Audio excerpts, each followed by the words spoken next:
Mike Bird, what's up? Welcome to Hanger 51. How you doing, guys? Right, sir, what's up? Hey, Shadow Op, what's up, man?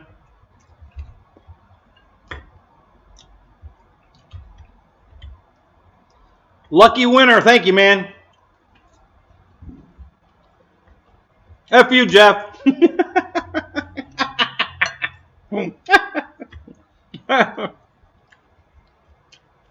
Michael Bear, what's up?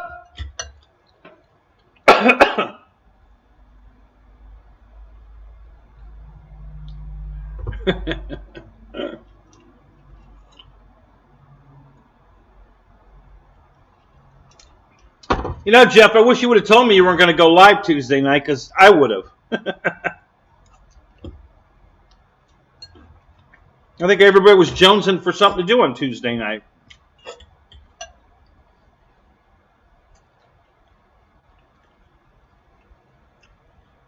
He needs his concrete drying. Well, we'll fix that up tonight. Yeah.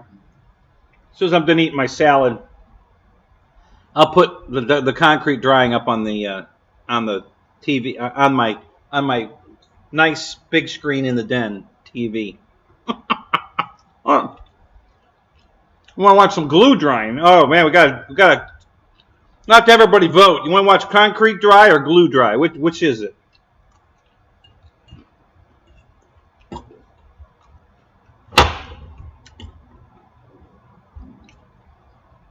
In stereo, yeah.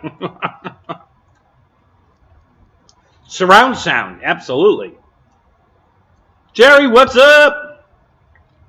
Yeah, eating again. Holy cow, eating again. Yeah, so she gets off work. She usually gets home at 6, but she went shopping or something. She didn't get home to about 7:30.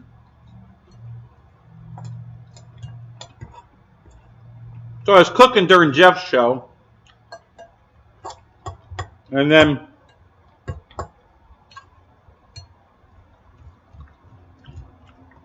I got mine ready to go. Started eating it between Jeff's show and my show, and I didn't finish. So I'm finishing. So I need a couple minutes. Gotta let everybody get in the room. Anyway, so.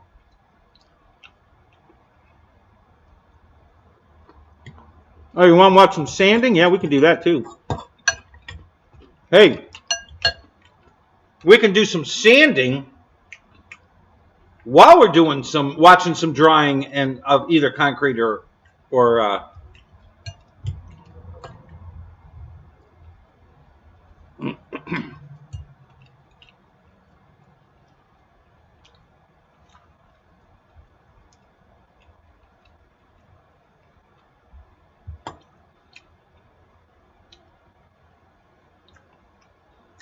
Barbara, don't be so nice to Bus Man. What the hell are you talking about, Shadow?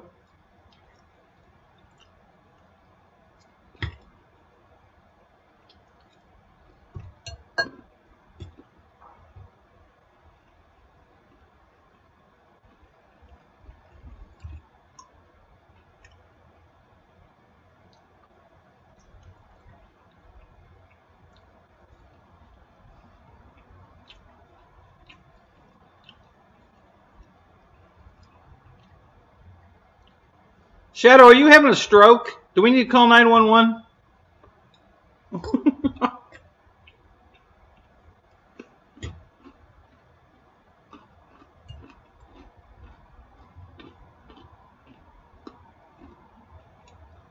Oh, that's good. I'm glad Greg's enjoying her.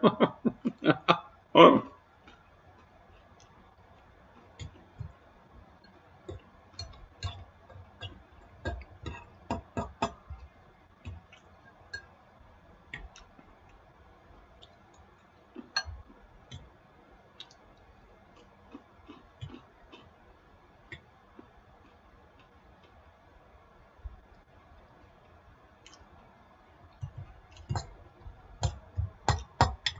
Well, let's get the names right, okay?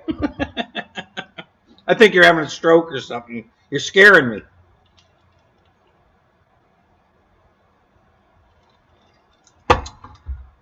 Mike, the new jet is awesome. I haven't flown it yet because I haven't finished putting it together yet. So I'll try to explain. So they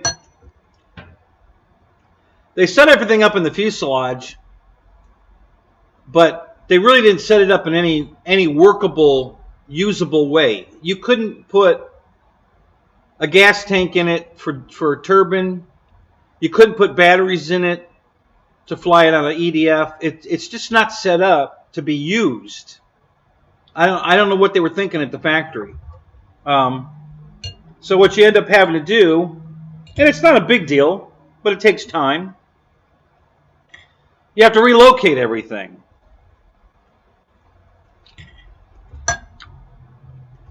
So the 160 amp speed control is strapped to a board, but the board wasn't glued in the airplane anywhere. It's just laying in there.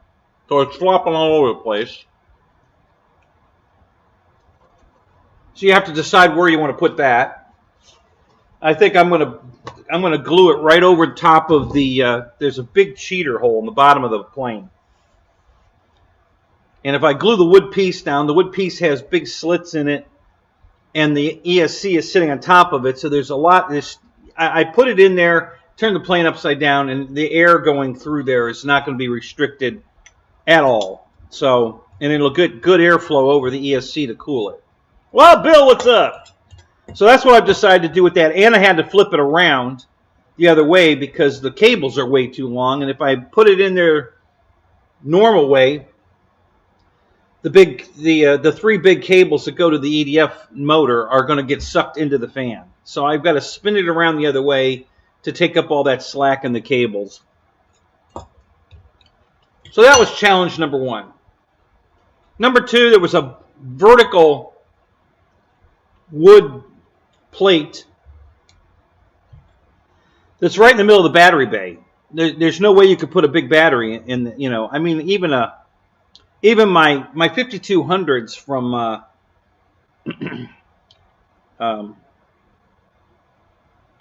HRB are pretty small in size, and they wouldn't fit in it. So I had to remove that vertical bulkhead out of the plane because there's just no room for it. Then there's a horizontal plate underneath that, and I haven't tested the battery yet. I know those HRBs will fit in it, but I want to know if the regular size batteries will fit in it, and I haven't tested that yet. But that plate has the brake controller, the IBEC, because it's not internal on the ESC, and like a control board that controls all the lights and all that stuff, the landing gear, all that. So that's all mounted to that board. Now what RC Informer did is he took all that stuff off the board and just mounted it to the side of the plane.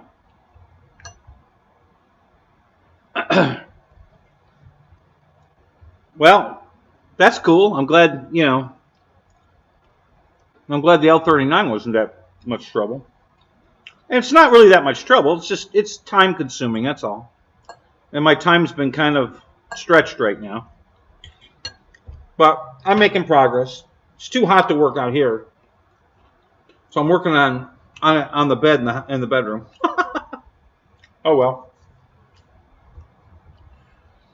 So Rich took all the things off, and I think he Velcroed them to the sidewall on the one side of the jet, and I considered that. And then Chris did something different entirely, and I forget. I think he left them on the board, but relocated the board, or maybe he put them on the side too. I don't remember. So I haven't decided what I'm doing with those yet. I'm still. My big thing is I wanted to get the ESC in the air, you know, in an air path. And if I put it where I think they intended it to go, it would be completely in front of the wing intakes and the cheater holes. This has a giant cheater hole on the bottom, 2 cheater holes on the top, and then the 2 giant intakes on the wings. So there's a lot of airflow going through it. And I thought, let's get it in the airflow, because where they wanted it all the way forward is in front of all the air. And there would have been no real airflow over the ESC. So I like my idea of spinning it around and putting it over the bottom cheater hole, because that's way too big anyway. So, and I don't think I'm restricting the airflow that much at all. But it looks really good. So I think that's going to work. Both of them drilled holes, and I'm going to too, between the front bulkhead and the nose bulkhead. One on each side of the big center hole in the middle, so that they could run the wires down both sides of the airplane along the wall and keep them against the wall, not in the middle of the area where basically the batteries are going to be. So I like that idea. So I'm going to do the same thing. I'm going to drill holes down on each side of the bulkheads, and then you bolt the nose to with the bulkhead to the nose to the bulkhead and the fuselage, and you bolt those together with 4 screws, and then you can run your wires through and hook everything up. So that's what I'm doing, working on that. It's basically just making sure everything's going to fit okay.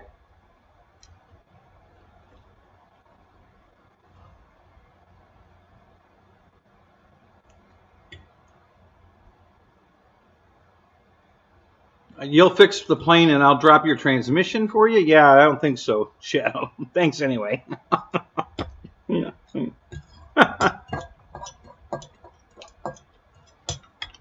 Eric, you're half my age. You should be able to do the transmission easy. You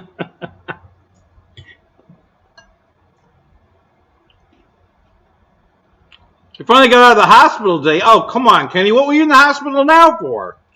Holy shit, you're just falling apart everywhere. What the fuck?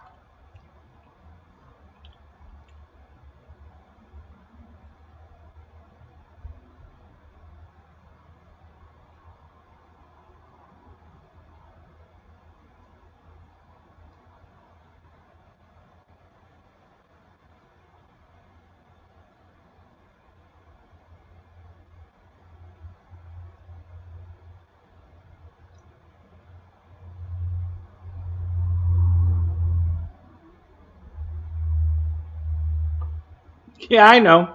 You should have done the training and transfer case while you had the engine out. I like to bring all that shit out together in one piece. That's just me.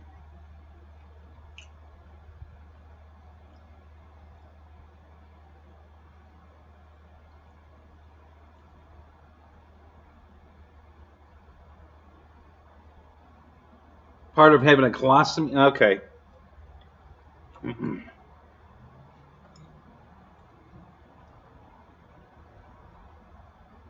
Hey, Paul, what's up?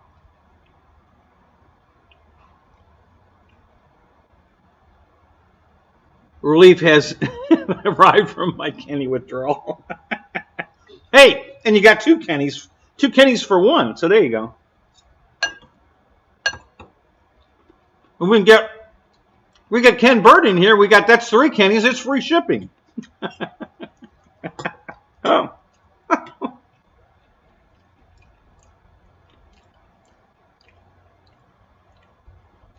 Yeah, I don't blame you, buddy. It's all you can do. Just have your fun. That's all you can do.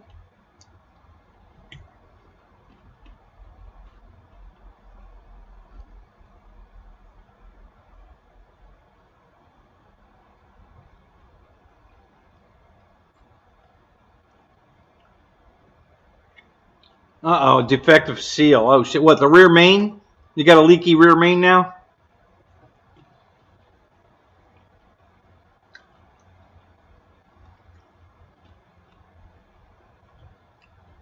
Yeah, 3 for free. There you go.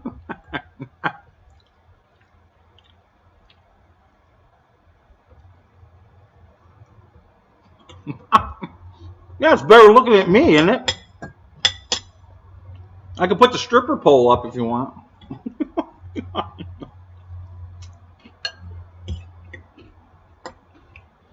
Or I can put the video of the concrete drying up. You want, you know.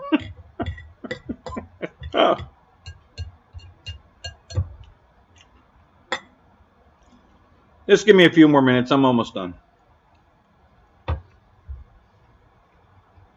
Torque converter seal. Oh, that sucks.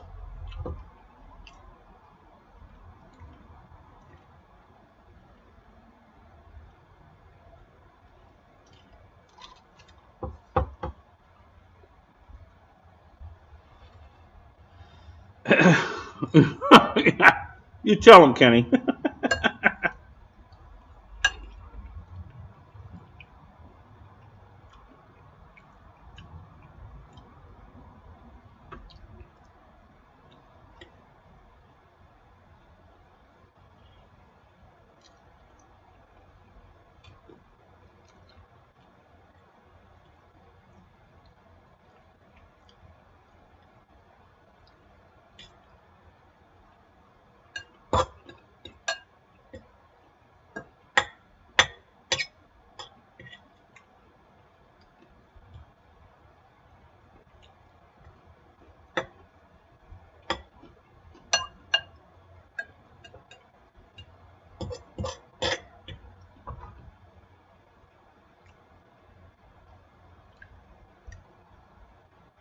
No, no, this is salad.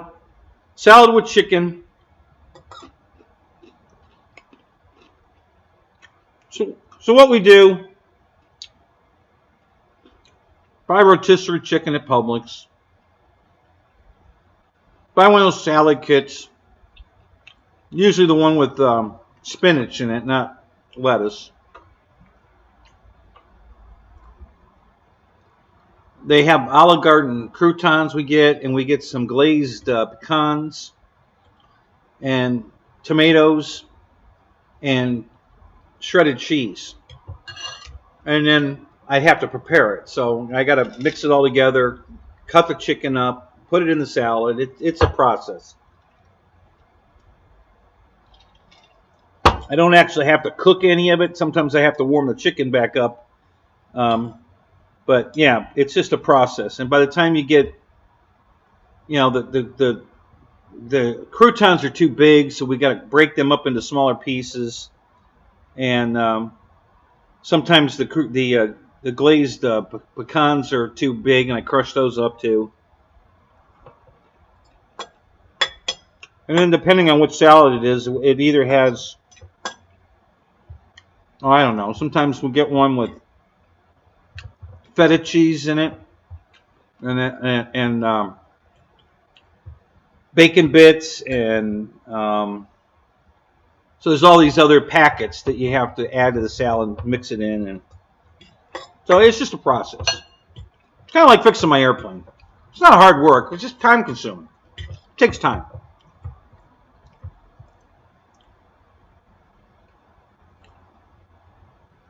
Yeah, there you go. I know, I love croutons too. They're not really on my diet plan, but I don't care. I like them.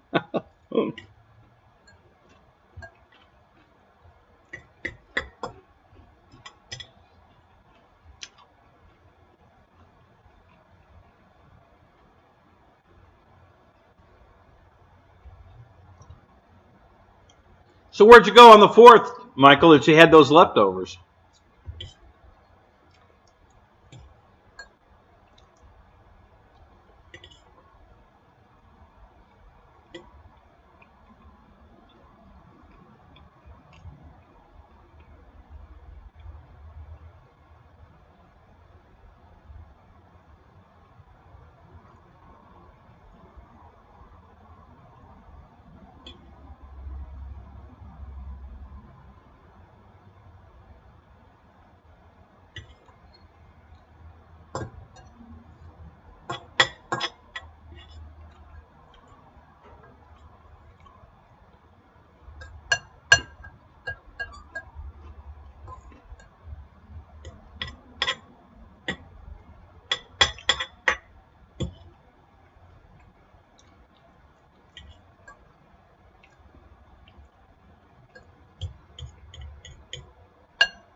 Smirnoff and beer.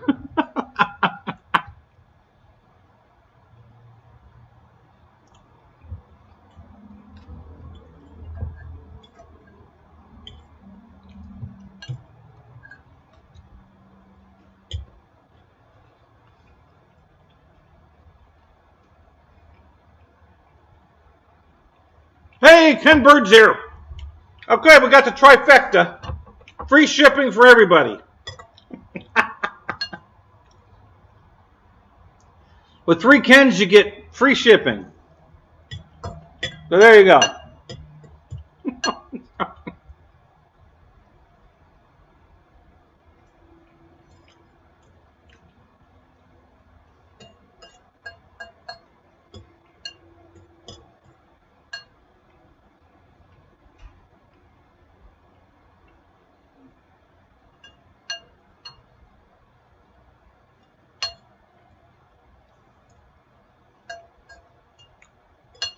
Well, Eric, if your dad can do it, what are you asking me to do it for? I'm not driving all the way up there. It's not like you live down the street. I don't know why my voice is cracking. Going through puberty, I guess. All right, I'm done. All right. Oh, God, it's hot out here.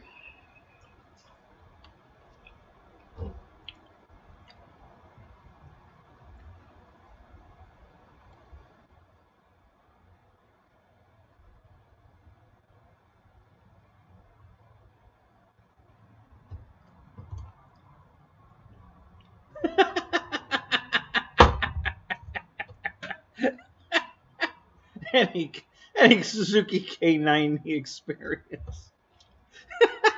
What do you mean you have loads of work for him to do? You only got one damn car. A Ford F-150. Of course, that'd keep him busy for the rest of his life.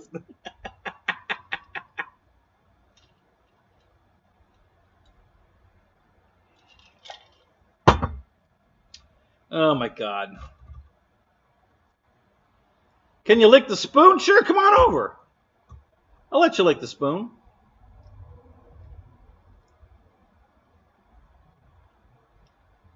Yeah, exactly. That's what I tell everybody who wants me to work on their fucking car and it's a front-wheel drive car. I said, nope, you can't afford me if it's front-wheel drive. Go buy a rear-wheel drive car and then call me back. I ain't working on front-wheel drive cars. Pain in the ass.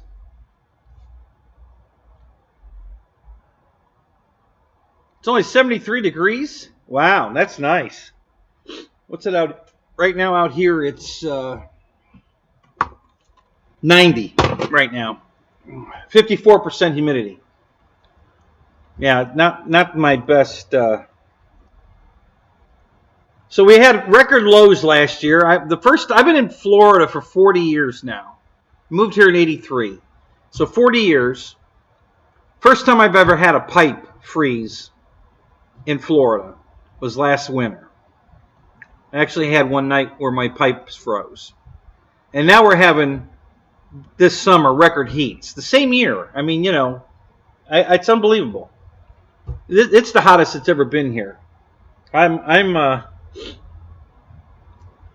literally, like at the field when Dave was with me. After he left about 4 o'clock, 4:30. And after he left, I went out to fly one more time before I started packing my stuff. And I was like, oh, you know, because he walked out of, you know, he was out in the sun and he walked back and he says, I can't do this. You know, and he went back under the trees in the shade. And I finished flying and then you know, when we got done there and then he packed and left, I went back out and I couldn't do it. I had to get out of the fucking sun. I was like, holy fuck, it's hot out here. So yeah, it's been hot here. It's been cold here. It's, you know, so I don't. It's just the seasons are just changing, I guess. I don't know, but yeah, it's been really. My house usually stays 85 degrees during the day with the AC running all day. And yesterday it wouldn't get any cooler than 89. It kept tickling 88, but it was 88, 89 degrees all day yesterday, which is unusual as hell. It's never done that before. It's always been 85. We've always been able to maintain 85. And not yesterday. Today it was 85. It wasn't near as hot today as it was yesterday. God, it was hot yesterday. Ain't no cure for the summertime blues. Hey, you should write a song, Bill. That would make a great song lyric. A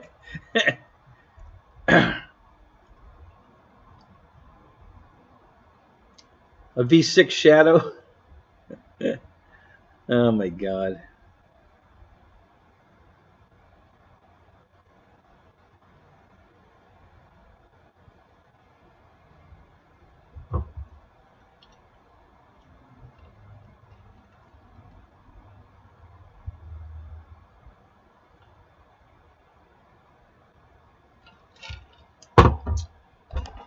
Hey, I thought we did this already. What happened? Okay. All right. Hi, I'm back. So I was watching Dave's video he put up of him coming to my flying field for the day. We had a good time. It was good to see him. He wished he'd scheduled his trip. He didn't even think of me when he scheduled his trip. Like, well, thanks a lot. No, I forgot you were in Florida. So he came down to see his brother, his stepbrother, and that didn't go so well. So he wished he'd just scheduled his trip to come see me. And so next time he says he's going to do that. He's just going to come down here and we're going to hang out. But then he went farther south. That's why he left about 4 o'clock so he could go farther south. Had some people down there he wanted to see. What do we think of the all-new FMS Avanti? FMS has a new Avanti? What did FMS come out with new in an Avanti? I thought I had the new Avanti. They came out with another new Avanti?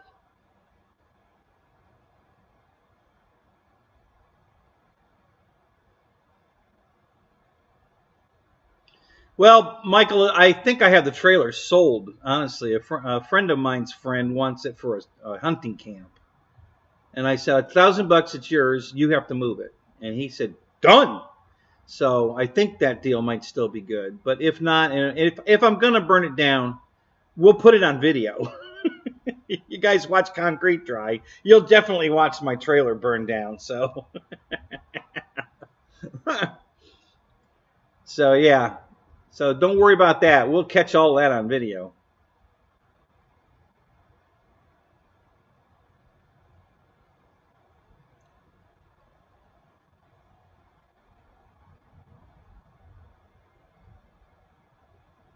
Yeah, I know Motion announced that a while ago. They put out the color schemes. There's 4 new color schemes. Well, they were having us look at 4 new color schemes. I don't know if they went with all of them or not, but there were 4 different color schemes they were coming out with. That's the only new Avanti I knew of. I didn't know FMS came out with another Avanti. I'll have to go check that out.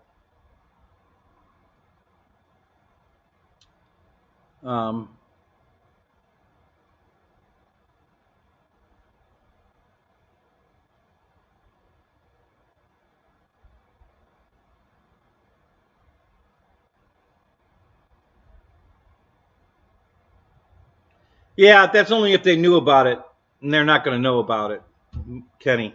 I'm not pulling permits and not telling nobody. Fuck them. It ain't happening. Everybody around here's done it. Hell, the girl at the bank even told me. She says, yeah, my whole subdivision, everybody in there, she says, has a barnuminium where they've got a quarter, living facilities in the garage, and they're renting them out. Totally illegal, but everybody's doing it. This is the woman that's going to lend me the money to do it to mine. I thought that was funny. So,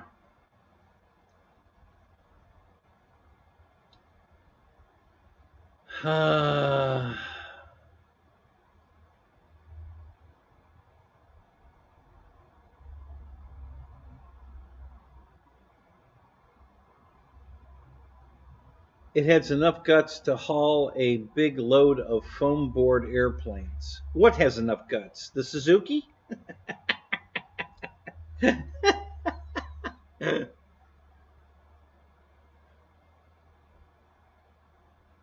Ronnie, what's up? Good to see you, man.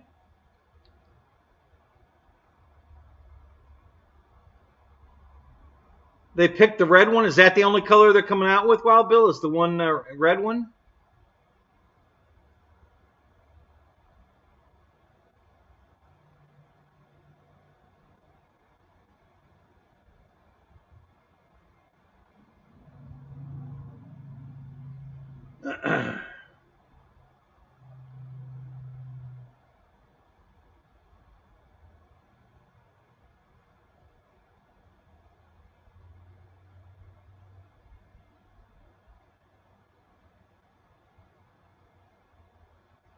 Oh yeah, it's been done. People have burnt down their trailers and videoed it. Go, just look on YouTube. You'll find it. There's a bunch of them.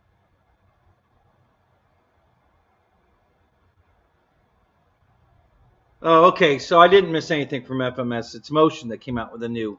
Yeah, I knew about Motions. They probably put a different fan in it. I heard something about nose gear they changed, which I don't know why they would change that. There was nothing wrong with the nose wheel on that plane. It was perfect.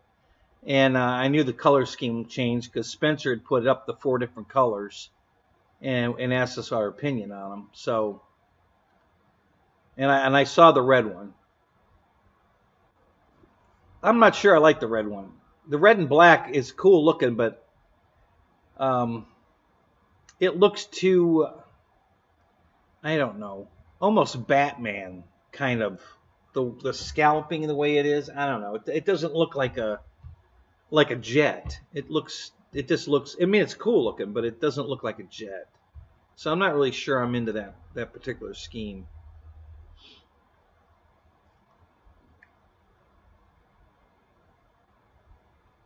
Yeah, no, I never jump when everybody else jumps. I'm a loner in that category. I do everything that other people don't.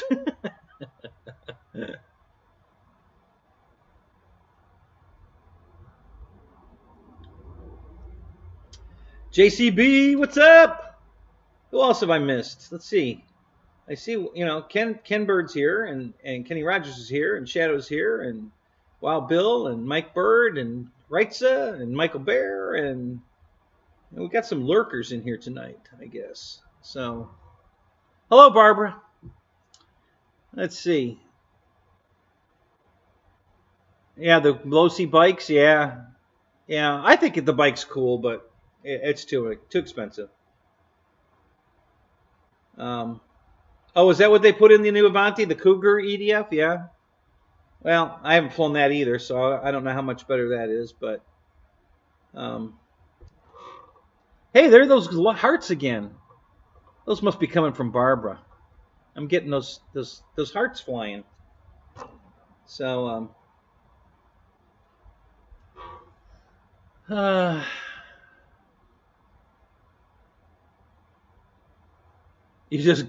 you grabbed a new vomit towel.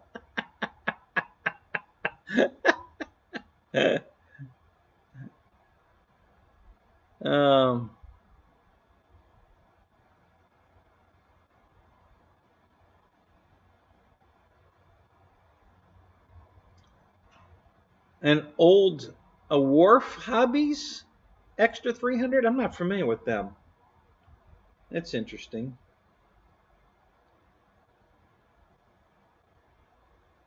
Yeah, it's full painted. That's true. I saw that. Yeah, no bare foam.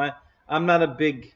I know a lot of people hate that bare foam stuff. I'm not a hater of that. It's okay. That's why I clear coat if I have clear foam planes, bare foam planes, I clear coat them usually.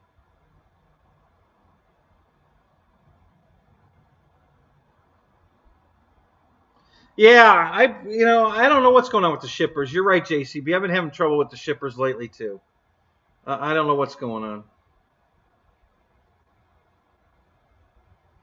Oh, you liked my landing with Dave's Aero Scout? Thank you. I appreciate it. Yeah, you know what? That Aero Scout sucks, guys. I got news for you. Now that I've flown it, I can tell you that there are way better airplanes out there. The Avanti is 10 times the airplane that Aero Scout is. It's got AS3X, it's got safe, it's got everything that has. The wing loading is much lighter. The landing gear is much tougher. You know, it's a tail dragger. Okay, so if you need a nose gear, but oh my God, it flies so much better than the Aero Scout. So I would definitely recommend the Avanti over that, big time. Not a fan of the Aero Scout. It's too heavy. If you throttle back all the way, you lose your elevator authority completely.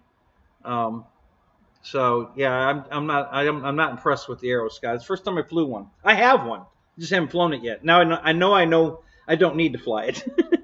I'm not going to fly it now. I don't need to.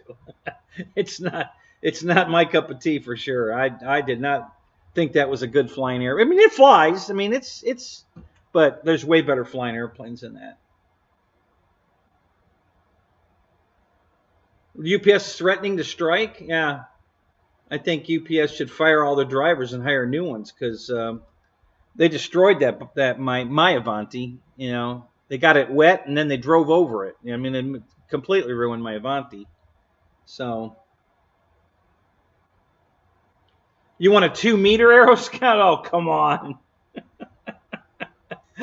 A 2-meter Avanti would be way prettier and it'd fly way better. An Aero Scout's not even a good-looking airplane. What's wrong with you guys? Oh my God. You know, and everybody thinks that's the greatest flying airplane ever. I can't believe it. I don't know what you guys are thinking. I really don't. It's not that great of a flyer. I'm sorry. There's way better airplanes than that. Way better airplanes than that. I could name a dozen of them way better than that. Oh my God. Yeah, that is just not a great flying airplane. It flies. It's stable. It's got safe, but there's a lot. You know, Horizon has a lot of airplanes, and the Avanti's even cheaper. And it flies better. It looks better. It's cheaper. You know, it has safe. I mean, what more can you ask for? That's a great airplane. I bought 2 of them. You know, I love that airplane. It's just such a nice flying airplane. That's a plane you take on a day when you just want to relax, put something in the sky, and just, you know, fly around. You know.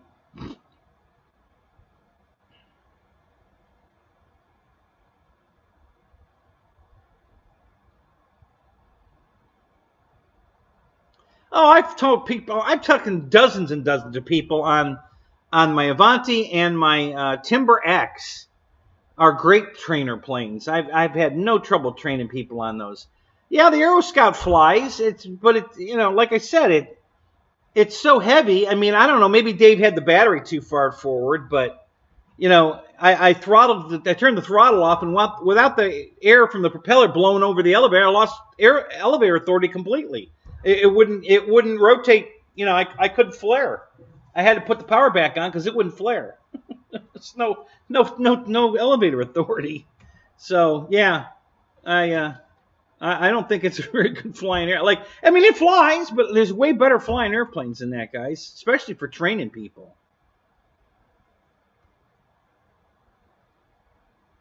Well, then I guess Dave had the battery too far forward. It must have been way too heavy, nose heavy.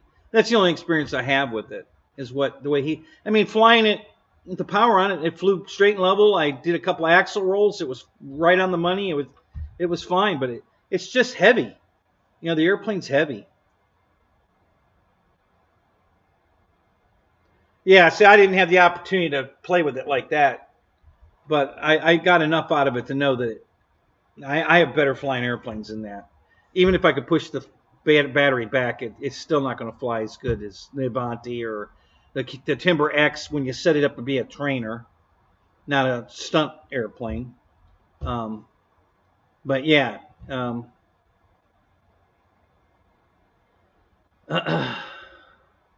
What about the Avanti jet, Paul? Hello, Paul. Welcome to the show. God, we got 21 in here now. That's awesome, guys. 11 likes. That's not bad. You guys can do better. just a reminder. Don't forget that. Smash that like button. It helps.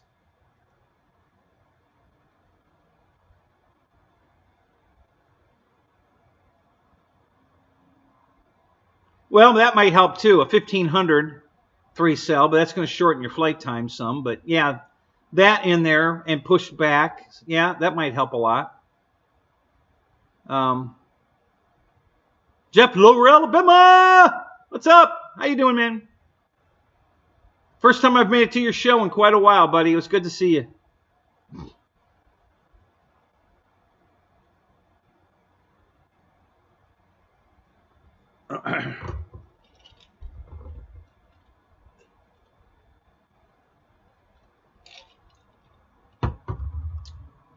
Yeah, I'm talking shit about the Aero Scout. Yeah, I got to fly it. Well, you saw it. I flew it. I wasn't impressed. You know, I mean, I thought everybody talks so great about how great this airplane is, and the wing loading's too heavy. It, you know, I think there's better flying airplanes. I think the Avanti is a much better flying airplane than that. Just one right off the top of my head. That's cheap and has safe in it, and all the things the Aero Scout offers is in the Avanti. The Avanti's cheaper, better looking, and I think it flies better. It's got lighter wing loading. You can definitely fly a 2200 in it with no problem, you know.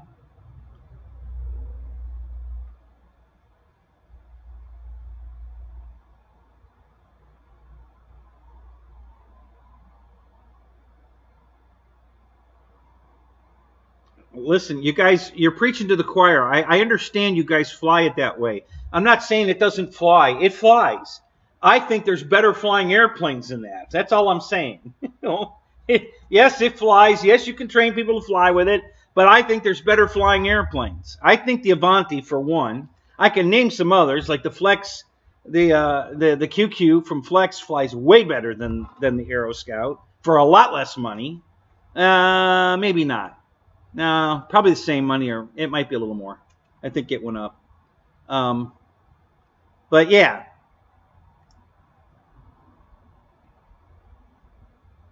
We're not talking about the Apprentice or the Avanti. We're talking about the Aero Scout. Oh, I'm sorry, not the Avanti. I keep saying Avanti. The Valiant, not the Avanti. Sorry, that was my bad. I got Avanti on the mind because you guys got me all excited about FMS come out with another one. No, the Valiant. I think the Valiant's a much better airplane. It's cheaper. It's prettier. Yeah, the Valiant that Horizon sells. That's a great airplane. I love that airplane. So, yeah, that was my bad. I kept saying Avanti. I meant Valiant. So, yeah, the Valiant's what I meant.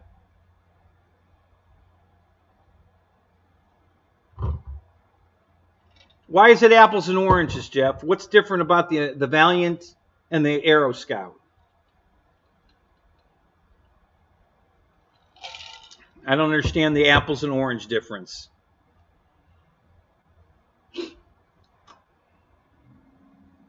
Yeah, fuck's sakes. My bad. I said it. My bad. I screwed up. You're right. I got Avanti on the brain. Wild Bill got me all excited. Said FMS came out with another Avanti. Got me all excited. Yeah, you're right. I understand why you were lost now, Paul. I'm lost too now. I don't know what the hell. Yeah, the Valiant. The Valiant and the Aero Scout. That's what we're talking about. Okay, so all right. So does a pusher make it easier to fly? Is that what you're saying? And okay, yeah, it's a tricycle gear versus a tail dragger. Again, this is a tail dragger that's, you know, if you've got the CG right, it's almost impossible to flip it over on the nose. It just doesn't want to do that. That plane is so stable on its tricycle gear, on its tail dragger, that it doesn't nose over. So you really don't need that nose wheel, but, you know, I don't like any pushers. I don't know why that would be a plus.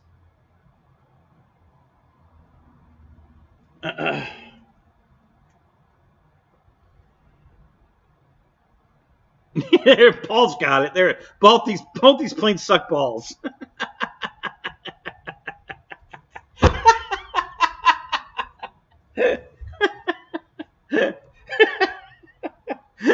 Come on, Paul, don't mince words. Tell us what you really think.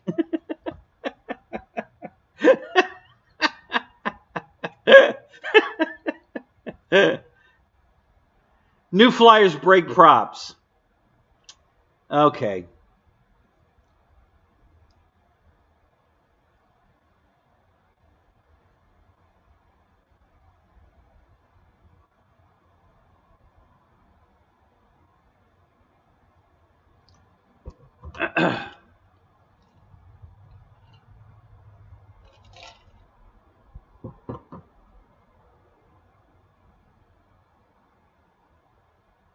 Yeah, that's exactly what she says.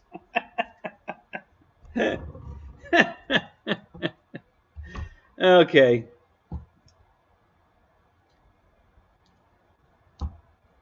Well, all I can tell you guys is I flew the Aero Scout the way Dave had his set up, and I wasn't impressed. Okay, so it's much better flying airplanes than that. But if you guys love the Aero Scout, then keep flying them. I mean, don't let me stop you. I just now that I know what mine would fly like, I'm not going to fly it. I don't need to now. Not impressed. So.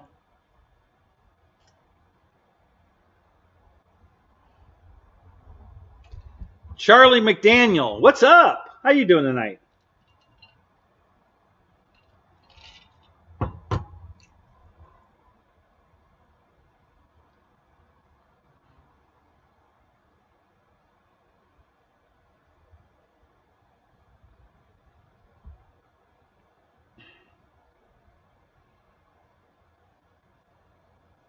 I don't know what he had in it, JCB. Dave set it up. It's his plane. He handed it to me and said, "Here, you fly this." So I flew it. So I don't know what battery he had in it. I don't know where the CG was. I'm sure you're right that those are good points, and maybe if he had a bigger battery than a 2200 in it, I don't know, and maybe he had the CG wrong, too nose heavy, so that could have been a problem too. It definitely was heavy, wing loading wise, and I lost elevator authority when I throttled it off. When I cut the throttle dead stick on a downward approach to lose some altitude, I couldn't flare it. I had no elevator authority. As soon as I put some power back to it so that the prop was blowing wind over the elevator, I had authority again.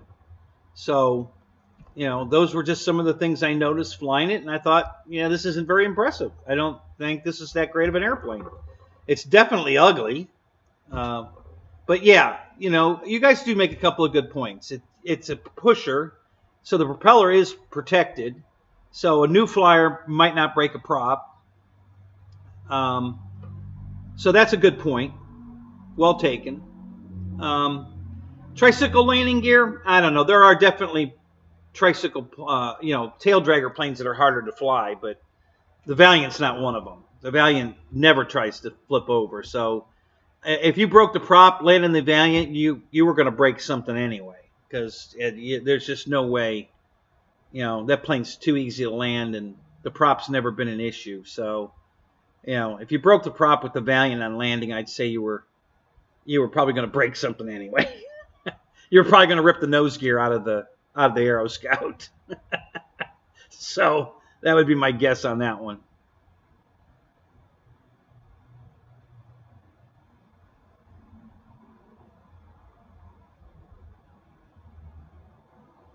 Okay, well, since I'm getting all this feedback, I will try it. I'll fly my own, and I'll put a couple batteries in it, and then I'll give you my new reevaluated opinion of it. But right now, I'm not impressed. But I'll let you know. I'll fly mine and see what I think of it.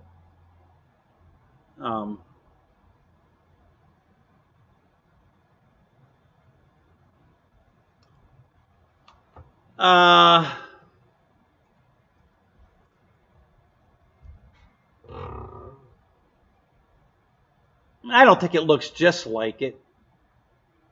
I think the Futura is better looking, personally. The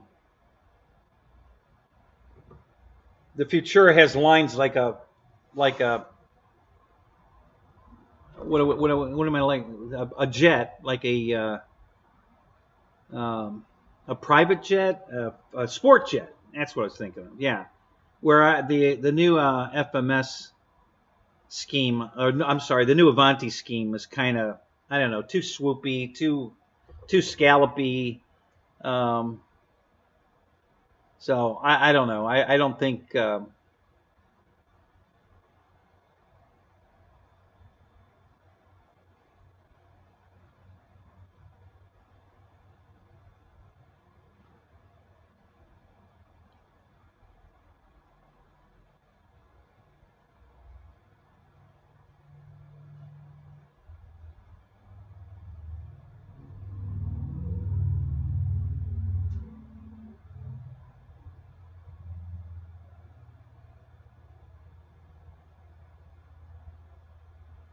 Okay, I gotta call Dave and find out what the hell battery he had in his, because it was heavy. I mean, it flew heavy. There was you weren't gonna soar this thing around. So he must have had a giant battery in that thing.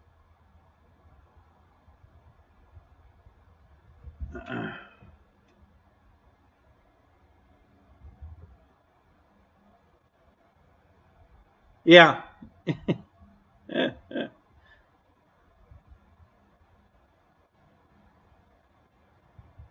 Yeah, that's definitely it. How did you afford an Aero Scout, Michael?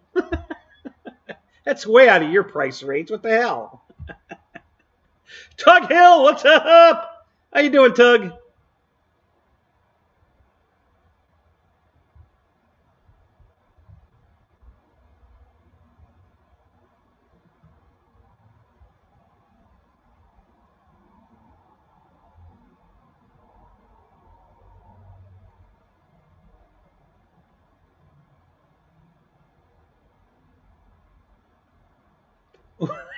Jeff, you're probably right.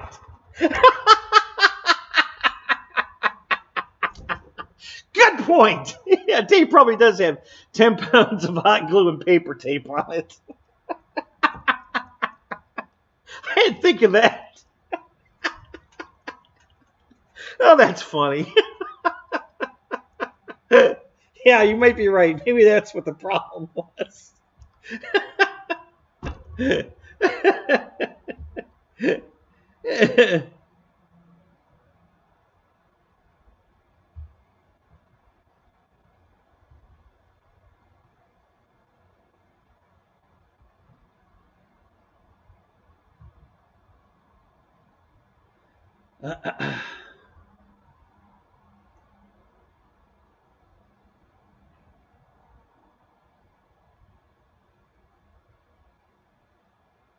No, I don't think that. Well, that's another thing too. Maybe the camera. I don't know.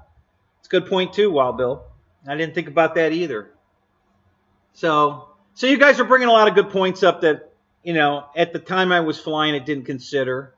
Yeah, a shitload of hot glue and paper tape and the camera.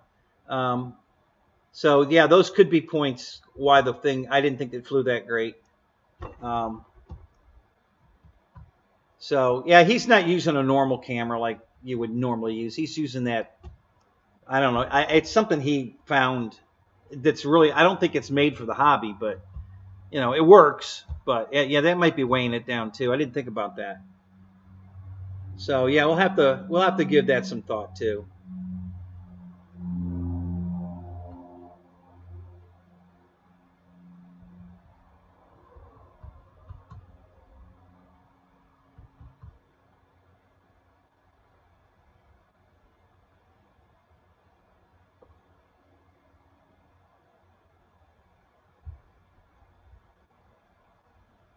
Yeah, I didn't seem to run out of battery. We had plenty. I mean, I flew it around for quite a while. I did like 4 or 5 landings with it, and then he went out and flew it, on the same battery. So he obviously knew what kind of battery time he was getting on it. We got good battery time. It didn't seem to be eating battery.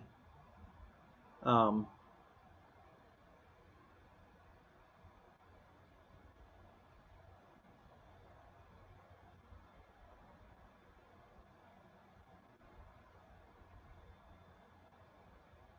yeah, I didn't fly it with the streamers. He asked me if I wanted to fly it with the streamers, and I said no. I want to see how it flies without that load on it. So yeah, I didn't have the streamers on it when I flew it. Lyndon Stewart, what's up? Good to see you, man.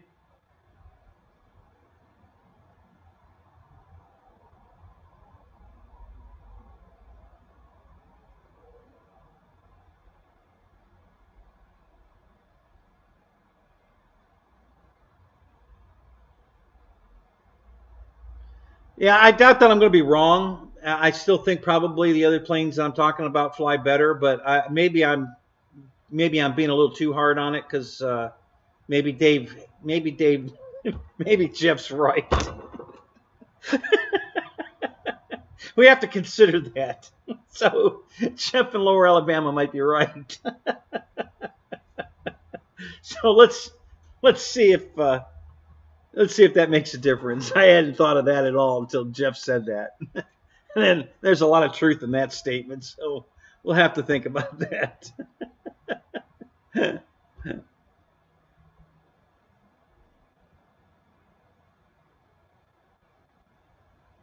Oh, Juno, thank you, buddy.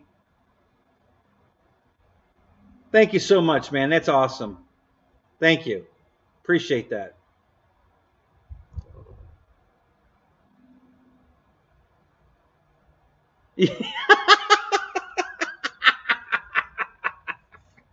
I love the look of the Aero Scout. Reminds me of the X90.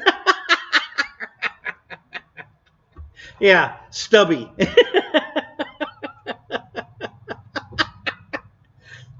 That's good. Pilot Ryan, what's up? Good to see you, man.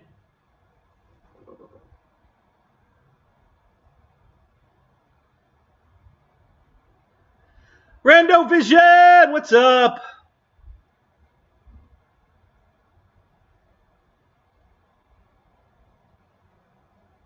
Yeah, all right. See, Kenny, thank you. Now, there's an honest, there's Kenny being honest.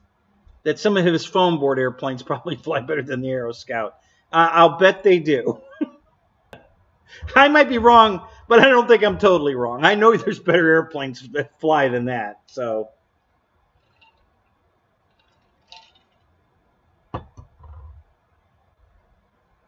oh, I didn't say I didn't have fun with it. I thought I had plenty of fun with it. Sure, it's a fun airplane. It flies inverted great, by the way. I didn't mention that. It's a good inverter. I mean, you hardly have to give it any down at all. And it hung right in there, beautiful inverted. So yeah, it's fun. But everybody bragged about how they also bragged about how great the Motion RC Flightline Spitfire flew, and I wasn't impressed with that one either. So just saying, But yeah, you're probably right, Kenny. I'll bet you do have some foam board airplanes that fly better than the Aero Scout.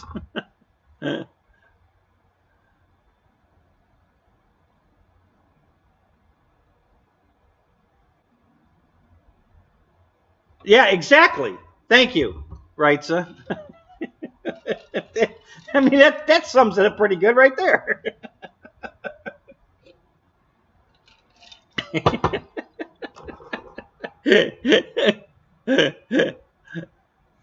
Yeah, I'll bet it does too. See now, Kenny, you and I are on the same page now.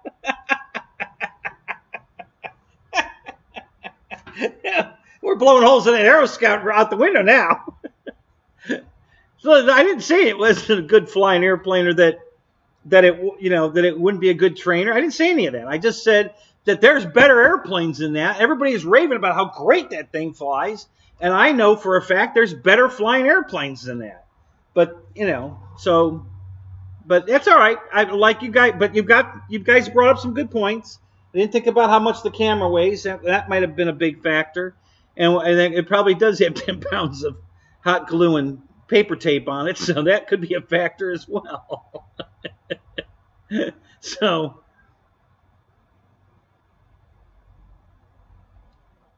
yeah, it probably is good in the wind because like I said, it seems heavy, so it'll penetrate the wind pretty good, I bet. See, there you go. RC Roland said I flew one once, didn't want to fly it again. There, see. All I was saying was that everybody brags it's the greatest flying airplane ever. And I can guarantee you, even if I fly mine and it's lighter, it's not going to be the greatest plane I've ever flown. Because I fly some really good flying stuff, and I can tell you that's not going to be one of them. But that doesn't mean it's not a good trainer, or it doesn't fly good, or any of that. It's just, I was led to believe that this was going to be the greatest flying airplane ever, and it's not.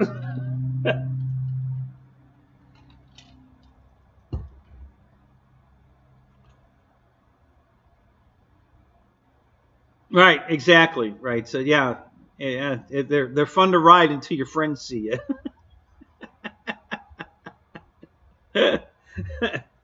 Yeah. So anyway, no big deal, guys. I will reevaluate. I will fly mine. I'll try a couple different batteries in it. I'll do whatever I can to try to make it fly better than some of my other airplanes, and then I'll tell you where the real story is. Okay. Michael even said it with the big wheels. Christ, those wheels are heavy. I mean, they're big and they're heavy, and probably on purpose. They probably are trying to keep the weight low to make it more stable to fly. I'm not sure, but yeah, fat girls need love too. I'll be happy to give them love. No problem. I don't have a problem giving fat girls love. I just don't want to do it on camera. Of course, nobody wants to see me on camera anyway. So there. Forget the fat girl.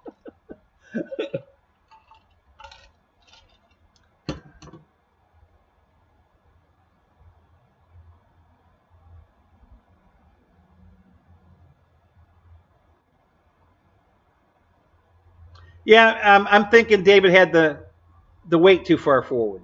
A lot of guys like the weight really far forward. They get nervous that the plane's gonna be tail heavy, so he might be one of those guys that pushes the weight all the way forward. I don't know. I didn't look inside it. I didn't check anything. He handed it to me and I flew it. So I probably flew it for 7 minutes at least, I'd say, and I think I did 5 landings. And the one time I cut the throttle all the way, I lost the elevator authority. I was pulling back on the stick and nothing was happening. And I'm like, ooh, I don't like this. So I had plenty of time to recover. I wasn't in any kind of trouble. So I just throttled it up a little bit, and then I had elevator authority. So it's possible I had the CG too far forward. That might have been a big problem.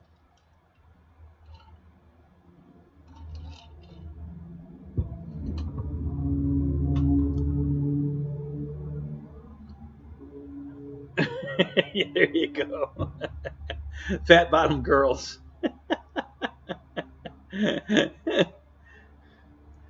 Yeah.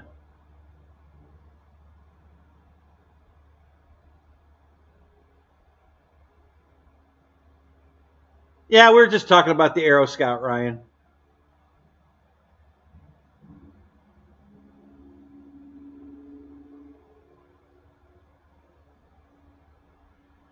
Yeah, Kenny, I do too. Now that I really like. Before I didn't pay that much attention to it until I started getting into these 3D planes. And not that I'm 3D flying them, but they fly so much better when you get the CG right on it, right on the verge of tail heavy, and they fly so much better. So I agree. Getting the CG right on the money, it makes the planes fly. But all of them, everything flies better that way.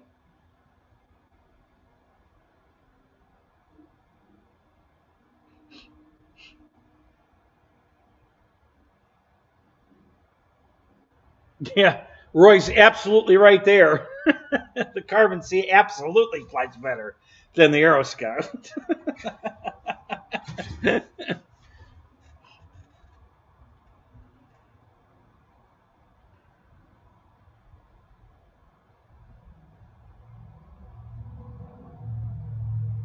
Yeah, Paul, I had done that the night that the firemen came over, and when I landed my Turbo Timber UMX in the tree.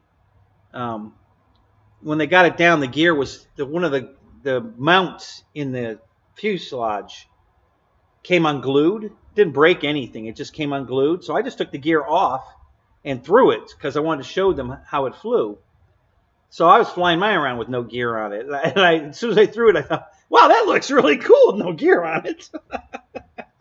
You know, it looks like one of those Cessnas with retracts. You know, it looks really cool. So yeah, it flies great without the gear on it. I love it. No, you can't do any touch and goes with it that way though. But yeah, it flies fantastic with no gear on it.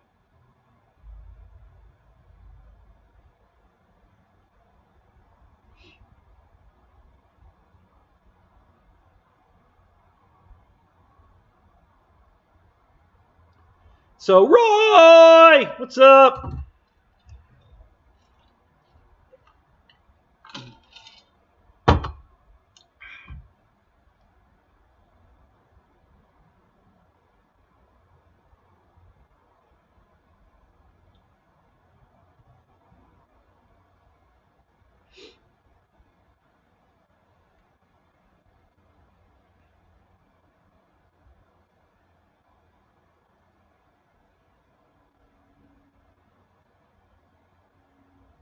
Really? I don't have a Timber X UMX. I have the Turbo Timber UMX. I don't have the Timber X. So it's pitchy, huh? What size battery are you running in it, Kenny?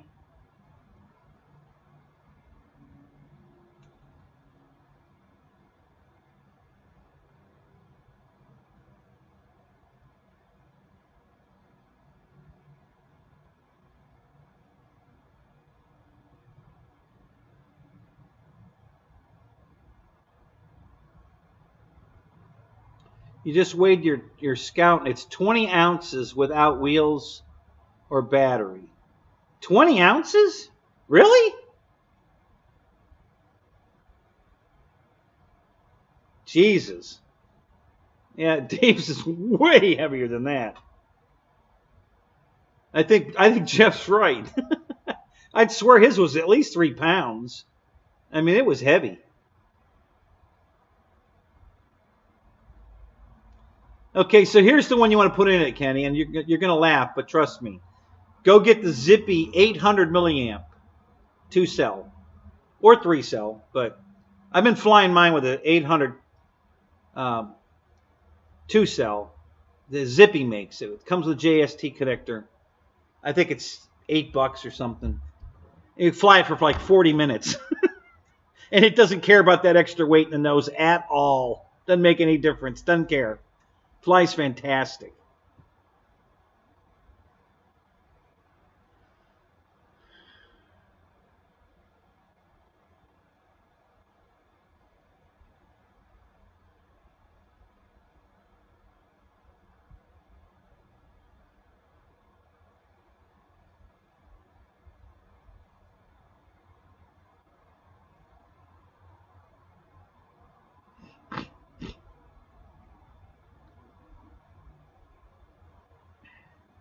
No wheels and a half an ounce of nose weight. You had to add weight to yours? Really, JCB? That seems weird.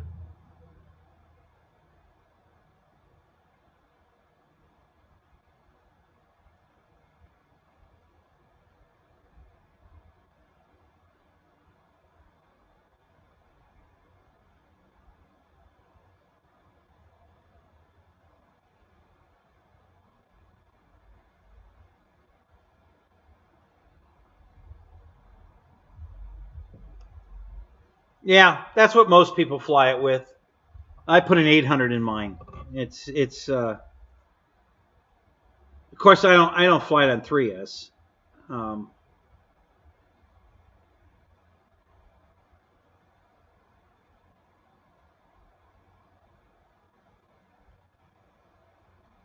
Yeah, 300 3S might be about the same weight as a 800 2S. Might be pretty close.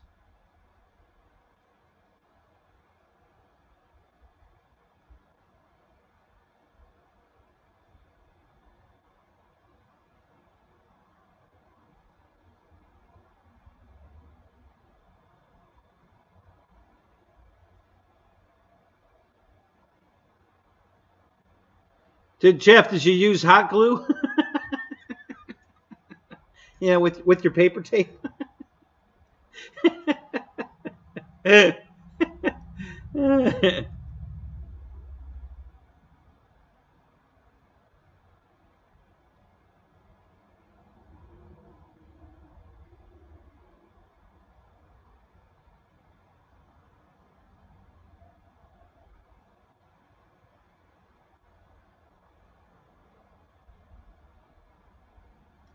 Yeah, 1,000 might not. The 800 fits perfect, but I don't know if the 1,000 will fit. Oh yeah, I'm sure it's much faster on 3S. You're probably about to pull the wings off of it on 3S.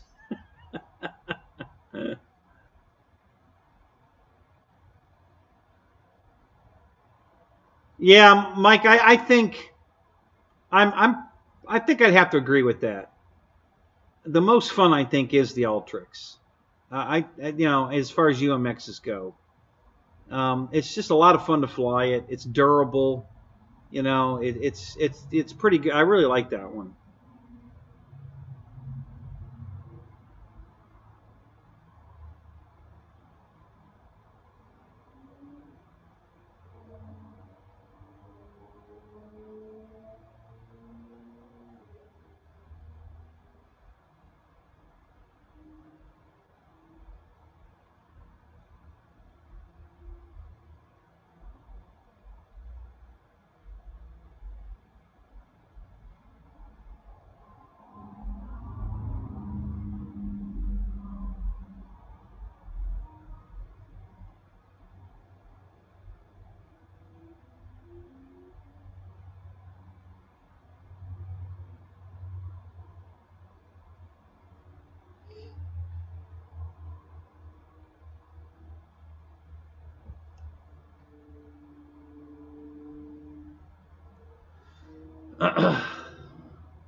Oh, try it. At nine, if it'll fit in there, the 800 is kind of a like a square pack. It's not long and thin. It's more square, so it fits in there real easy.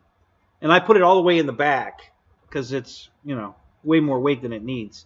So I push it back as far as I can get it, right up against the computer board, and it flies great with that in there. And it flies for like 40 minutes.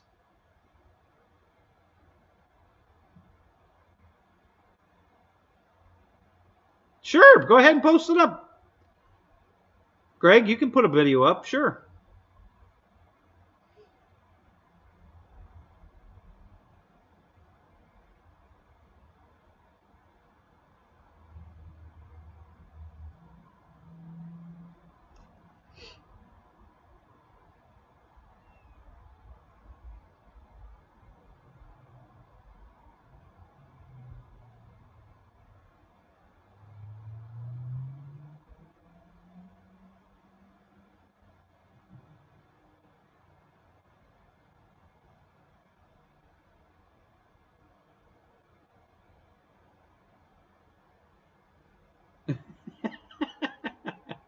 Thanks for sharing, Mike. We appreciate that. Fred, what's up? Hello, Fred.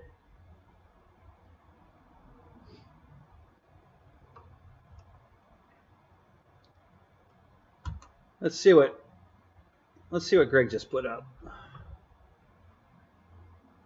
Oh, is that your salt with camel? Is that what that is, Greg?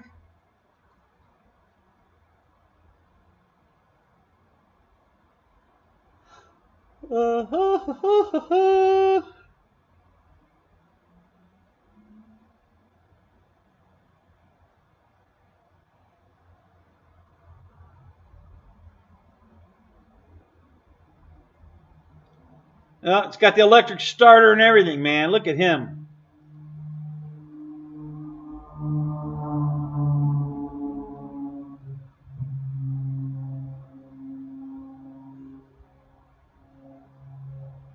I can't hear it because I have the sound off, but it looks like it's thumping along okay.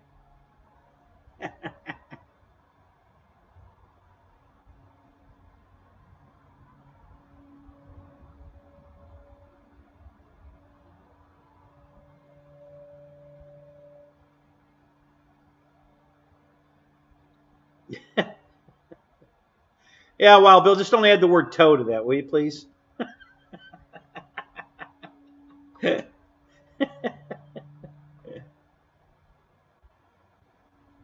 Oh God, here we go again with the future of fantasy of flight. Kermie talk. He's going to tell us all again how what's he call it? Uh,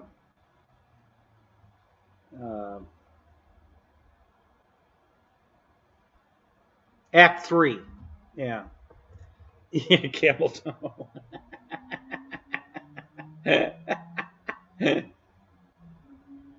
Yeah, Kermit's got all these plans. He's never going to live long enough to even see Act 3 start. Because he hasn't even started yet. He's been talking about it for, Jesus, at least 6 years now. And he hasn't even started it yet.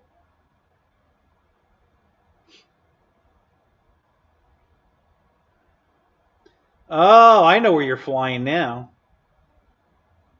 Wow.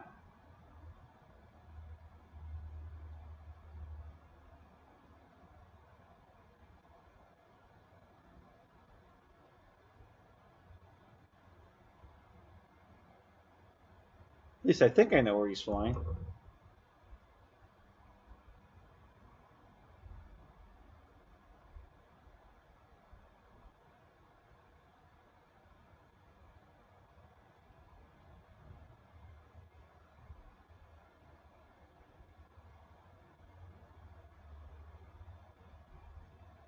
Greg, is that the field they do the jet jam at? Is that what field you're flying at? It looks like the jet jam field.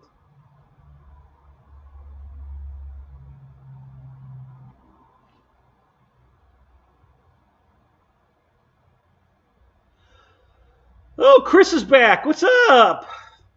How you doing, Chris?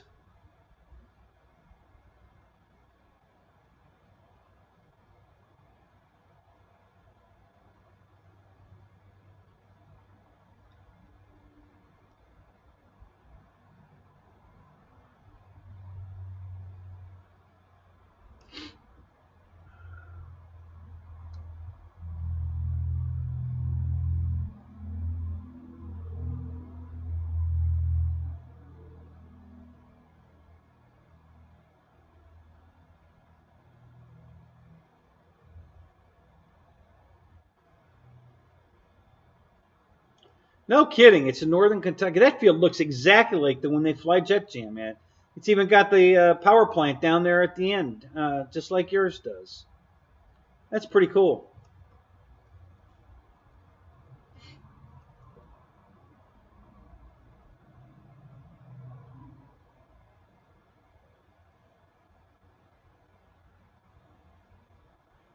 All out of vanilla wafers? What the hell does that mean, Bill? What did I miss something earlier? What the hell does that mean? All out of vanilla wafers.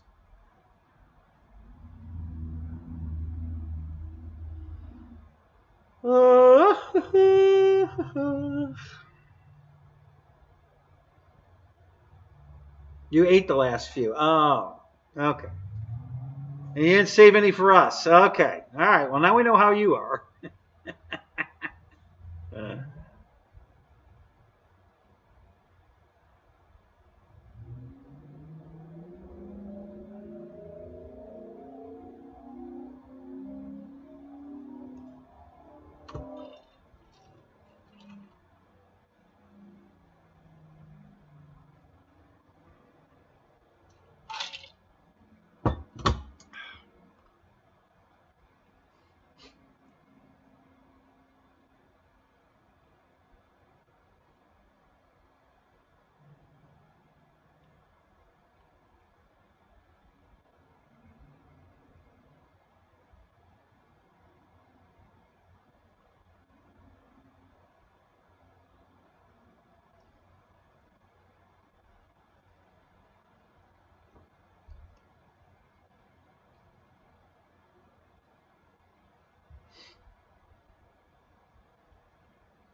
You still have graham crackers. All right, I'll take some of those.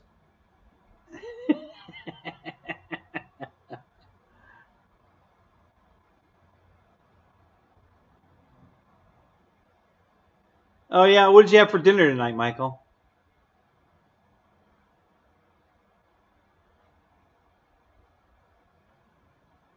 Oh, Jackson, your Draco's still in the box.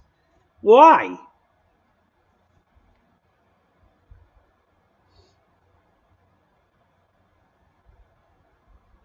Thank you, Fred. Appreciate that. Thank you.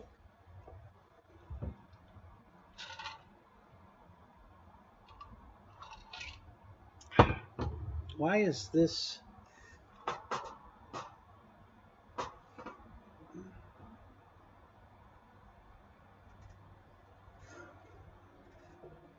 Getting too much light over there. It's kind of fuzzing out. Hey, David, what's up? Good to see you, man. Oh, I guess you can see my pile of crap on the floor over here, huh? Yeah, that's the pile of foam. This is all the packing from the jet on the floor over here. I didn't think that would be in the camera view, but it is.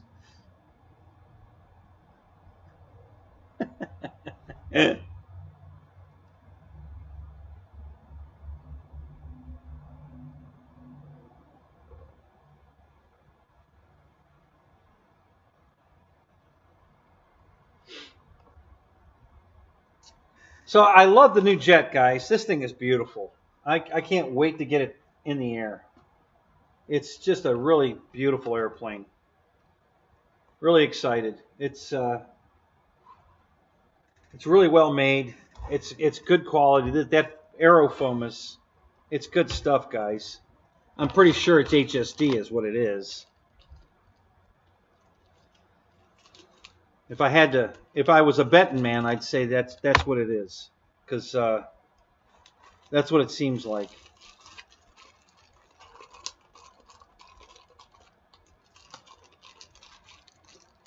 This is the goodie bag for it. Let's.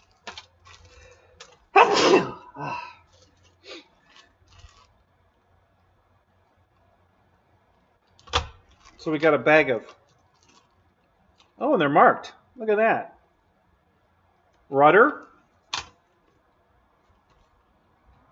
Elevator. Got two.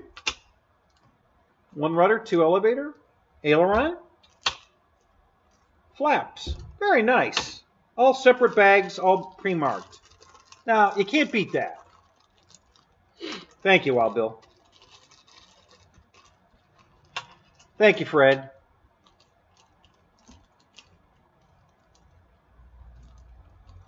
Yeah, it's not built. I've been working on it. It's got to do a little rearranging. I don't think you could, the way it comes, I don't think you could, I don't think you could fly it with a turbine or anything. The way that they've got everything mounted in there, there's no room for nothing. You can't put a gas tank in it. It's all blocked, so there's no room to put a gas tank in it. You couldn't put a battery in it the way it's set up. You know, there's not enough room. You just got to move stuff around. Like, you know, if you watch Chris, RC Geek, and if you watch RC Informer, Rich, they both rearranged everything to make room for everything, you know, so that you get batteries in it or a you know, a fuel bottle if you're going to put a turbine in it. And the way it comes set up, there's no way that's happening. So, so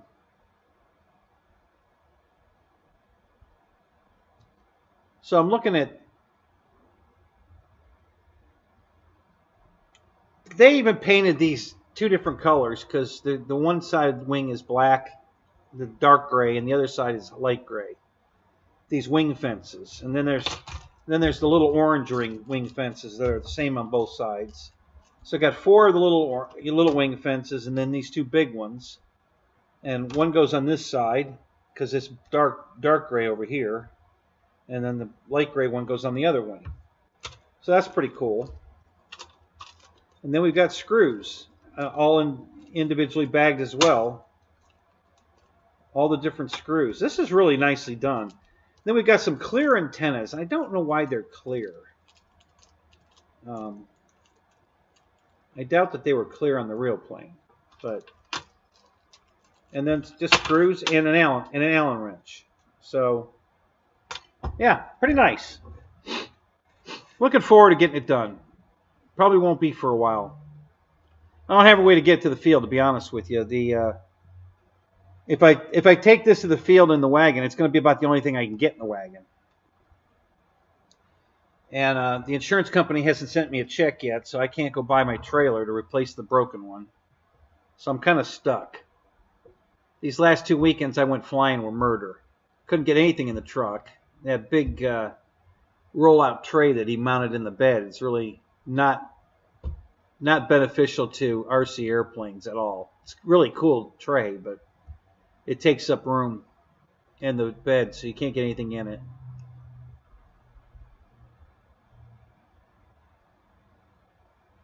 All right, Michael. I didn't get what you ate. What garbage did you eat? Let me back up. Did I miss it?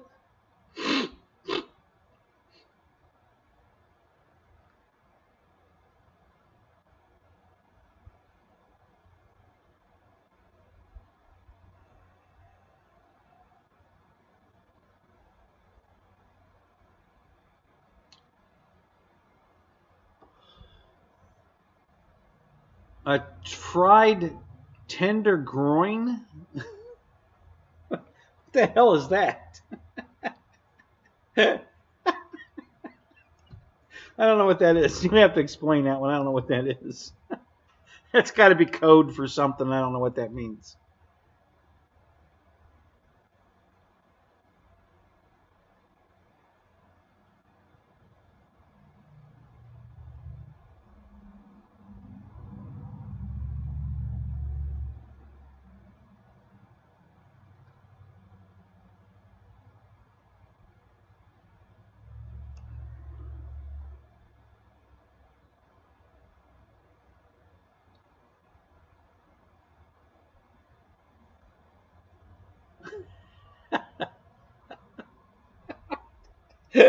me and Paul cover most of the Seven Dwarfs. Where'd that come from? Oh my God. Because maybe sneezy too? Is that? Oh my God.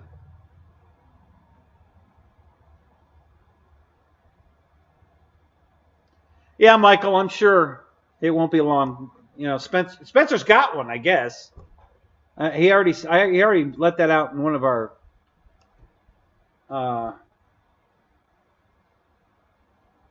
Zooms. I think he's already got a turbine. So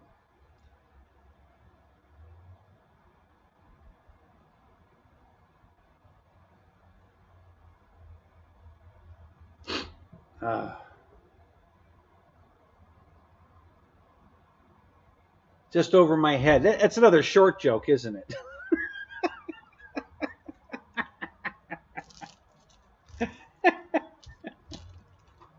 I'm on to you guys. I get it. You guys with the short jokes. Ha ha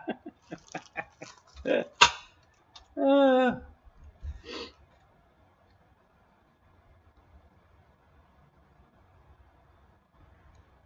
So, if you guys saw Ramey's show,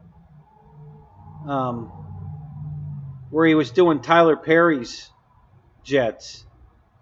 How you doing, Roach? He's converting all of his turbines back to EDFs. He's tired of the turbine deal. He's having Ramey convert them all back to EDF. He's taking the turbines out of all of them. You don't happen to know him, Michael Bear, do you? You haven't flown him around at all, did you? Can you maybe get us a couple of turbines cheap? Since he's taking them all out of his planes? I'm sure you know somebody that knows him. I bet you could get us hooked up. Since he's taking all these turbines out of all of his jets, and he's got a lot of them.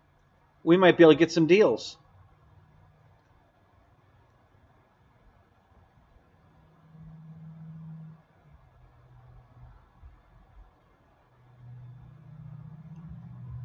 There were some guys came out to our field one night from the other field that's not too far away. They're getting tired of flying at their field, and they want to come see ours. And they brought the Free Wing Avanti with a turbine in it. I think one guy had a Futura, the FMS Futura with a turbine in it. And what was the other one? Oh, shit.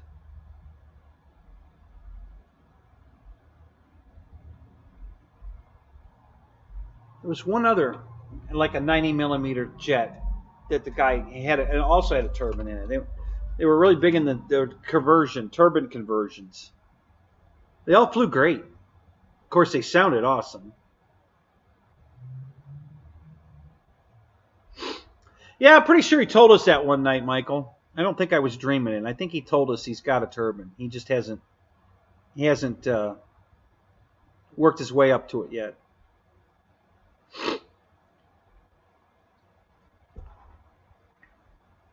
This plane is really set up to be a turbine. It's already got the all the heat foil insulating the foam, and it has a thrust tube in it. So they've already put all that in it, and then still put an EDF in it. So it would be real easy to convert it to a turbine. It's already ready for it. So, and I think this plane was originally designed to be a turbine, I believe.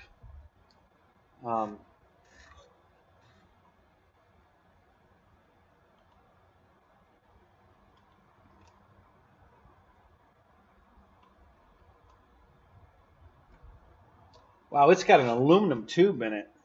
Wow. That's crazy.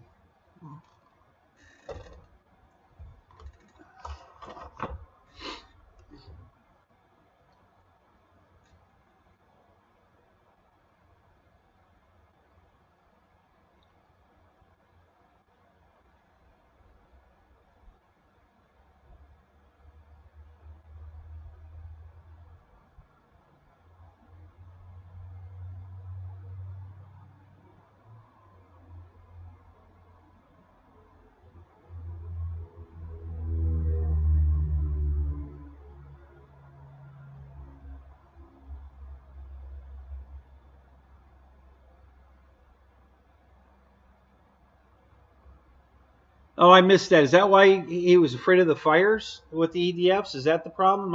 I thought it was a noise thing, like it was scaring the animals. I guess he really likes the animals around his property, and I guess the turbines were scaring the animals off. I thought that's what I heard. But I don't know. You know, maybe.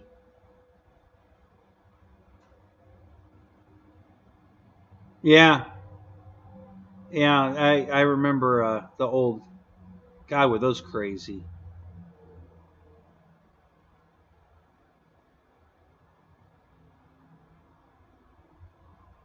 Yeah, you had to want to fly a jet pretty bad back in the days to fuck with that, because that was just crazy. That was some crazy shit.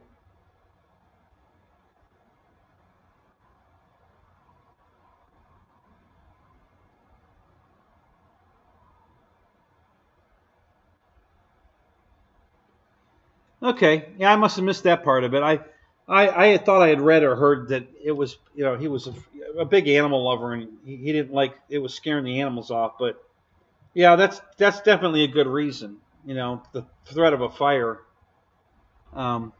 We saw that firsthand, didn't we? You know, that guy crashed one out at Bigfoot, and the woods burnt for 2 days. You know, it's like, holy crap. Are they going to put this son of a bitch out or what?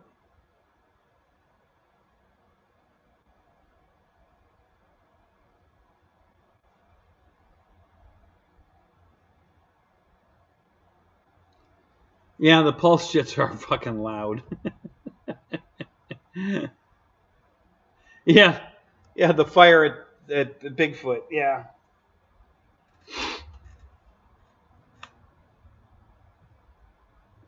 You were down. No, you weren't. Were you camping down there?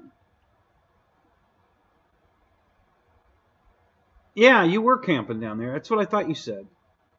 I always saw you up, in the Big Ten area where you were playing with the big screen TV and real flight and all that fun stuff. I didn't know you were camping down there.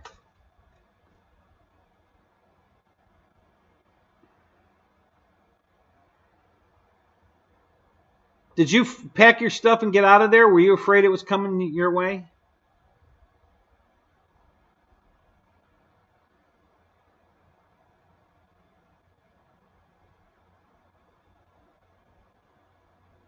Which one are you talking about, Jeff? Hey, good to see you, man.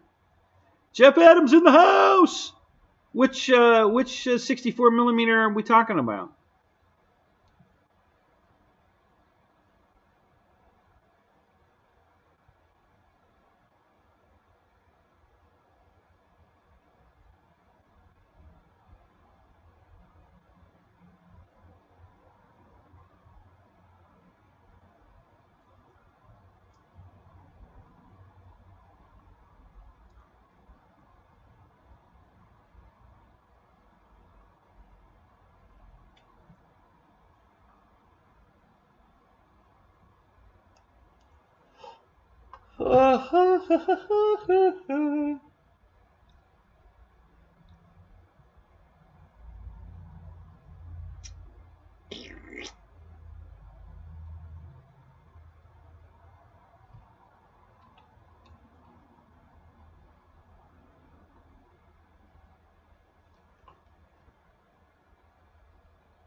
Huh.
Hey, Wrightsa, what's your favorite radio?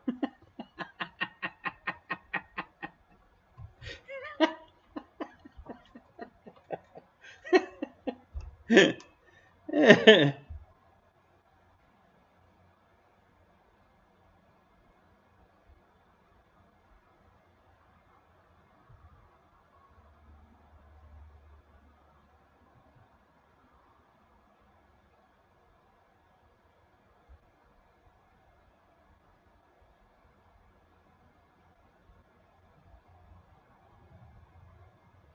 you go.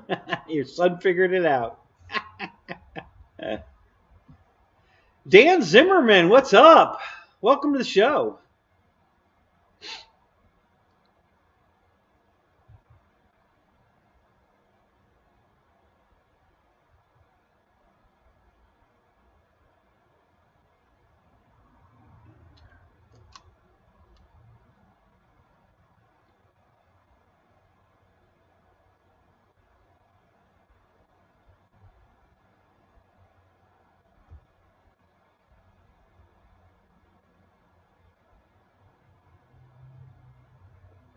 Thank you, Juno. We'll see you later.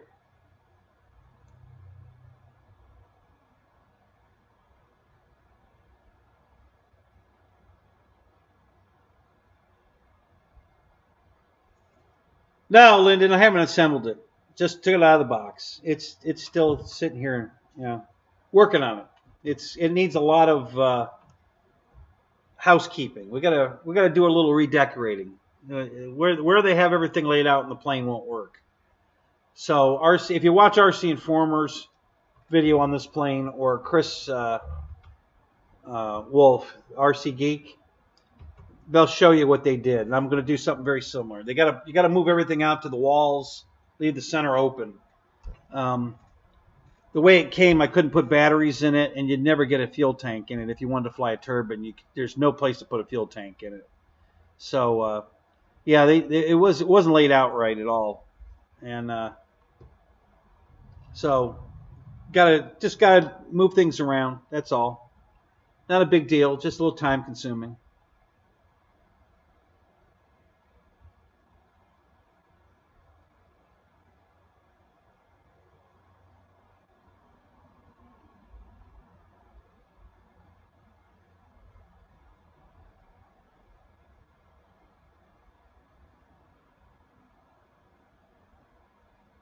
If the Aero Scout had its own ring.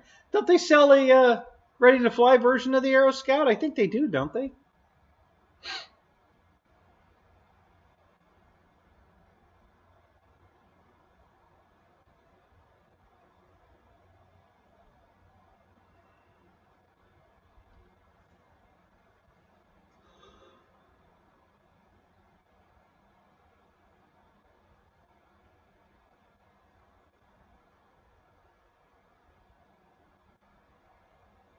Oh, that's what David had on his, was a three-bladed prop. It doesn't come with a three-bladed prop?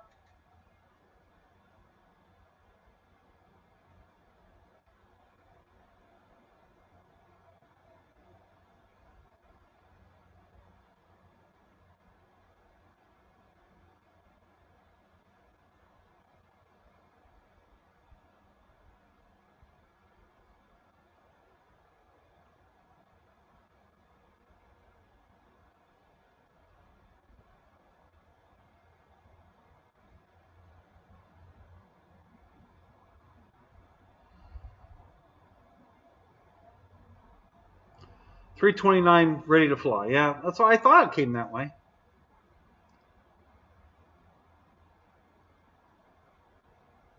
John Graham, what's up? Good to see you, man.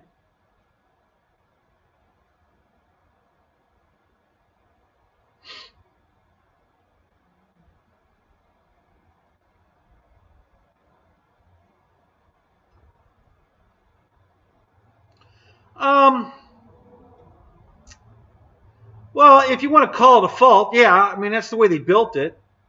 But yeah, there's a vertical bulkhead right in the middle of the battery tray. There's no way to put any size battery that you could use in there. Maybe well, I don't know. Most batteries are long and not fat, and there's no room. This vertical board they have in there, which I don't even know why it's in there. It doesn't need to be in there at all anyway. Was right in the way of the battery tray. So that had to be removed. And then there's a horizontal board laid flat with the ESC, or not the ESC, but the Beck and the brake controller and some kind of a control board for the lights and the landing gear and stuff on this board. And it's horizontal, and it's right in the middle of the airplane. And I think you might be able to squeeze a battery into this, right in front of that board between the bulkhead that bolts to the front nose bulkhead. But it's going to be really tight, and there's no room, not going to be any room to move the battery back and forth for CG adjustment. And so they both took that stuff off that board, removed the board, and then they mounted the all three of those items on the sidewall. They just Velcroed them to the side. Got everything out of the middle of the airplane so that it's nice open, and then when the batteries go right in the tray in the middle. Rich put his batteries side by side. Chris put his batteries one on top of the other. But there was room to put them in there that way.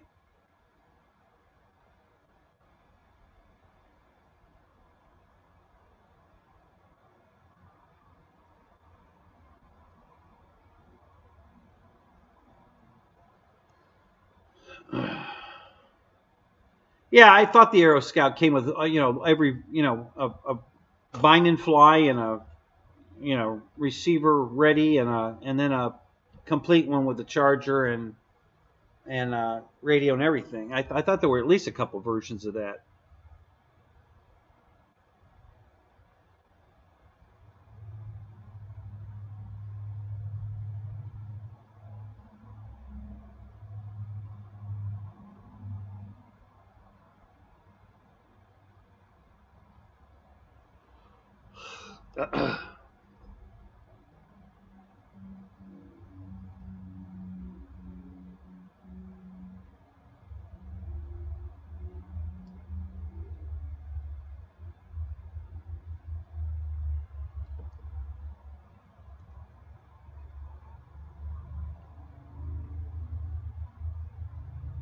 Oh yeah, it actually you can buy a version that has the floats already in the box. That's interesting. Yeah, that'd be cool.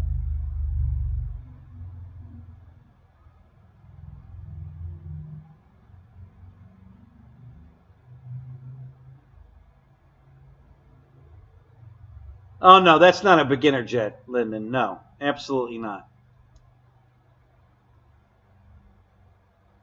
Yeah, it's definitely not a beginner jet. I'll tell you one that is a beginner jet. I think is the the J65, the X-Fly one, and it's still on sale for $4.99, guys, and they have them in stock. So excellent flying jet. Nothing tricky about it, the way you put it together or anything. It's just an awesome jet. Very, very stable. Just flies on rails. Beautiful jet. Doesn't want to do anything stupid. You have to be able to, it's going to be faster than most your prop planes. So as long as you're not afraid of the speed, it's an awesome flying jet. But yeah, this is definitely not a beginner jet.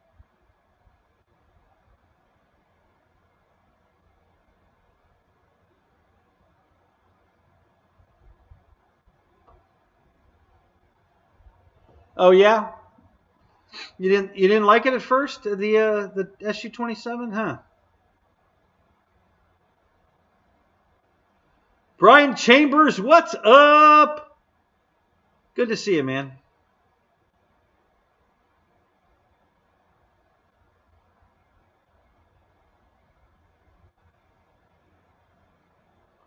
Yeah, I was flying it around when Dave was alive. That was at least a 9-minute flight. Spencer said I was flying it like a grandma.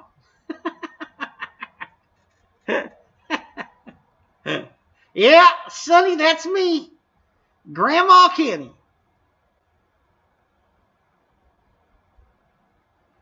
Oh, I don't think this one's going to be that fast, Lyndon. I don't buy jets for speed. I've got prop planes that are way faster than this. You want a fast prop plane? Buy the what do they call that damn thing? The 900 and the 1200. I forget what the preview or the prefix is, but yeah, those are fast airplanes. Way faster than any of the jets I own. So yeah, if you want a fast airplane, get a propeller plane. They're way faster. These jets aren't that fast. No, I fly them because they look cool, they sound cool, they fly good. Yeah, that's it. The V900 and the V1200. Thank you, Kenny. Yeah, I've got the V900, and that's right there with my old quarter midget pylon racer. It's fast, and the 1200 is even faster. So, yeah, if you want fast, get one of those two. These are just cool, you know. They're not really fast. They're just cool. I mean, they'll go 100 miles an hour, but hell, the 900 will go about $1.50, and the 1200, I think somebody hit 200 miles an hour with that thing. So the MB 339. This is the wing to it right here. Wing tank. Optional wing tank. I didn't even know it came with these. They're thinner. They're a lot thinner. But I don't like that they're not orange. I like the orange. I think the orange looks cool. Oh, you out of here, Mike? All right. You have a good night, man. We'll see you later. Yeah, Roy, exactly. The 900 is stupid fast. And then if you really want to be stupid, get the 1200 because it's even stupider. So, yeah, if you want fast, you'll get more flight time for a lot less money, a lot easier to fly. Just,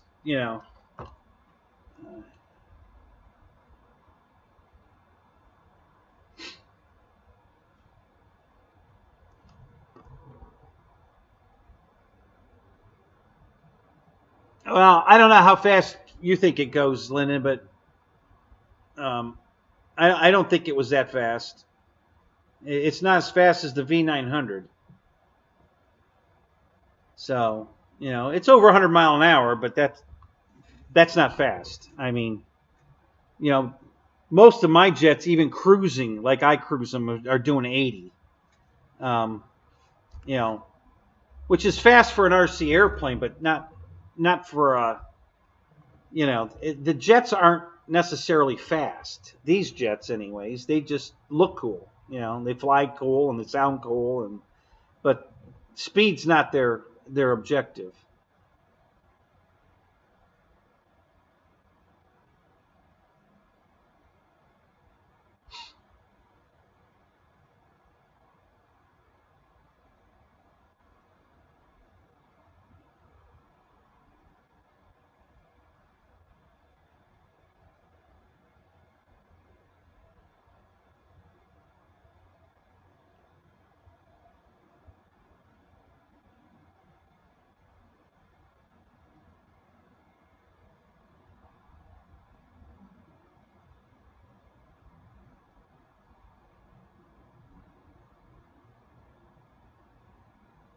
Yeah, stock, it's anemic.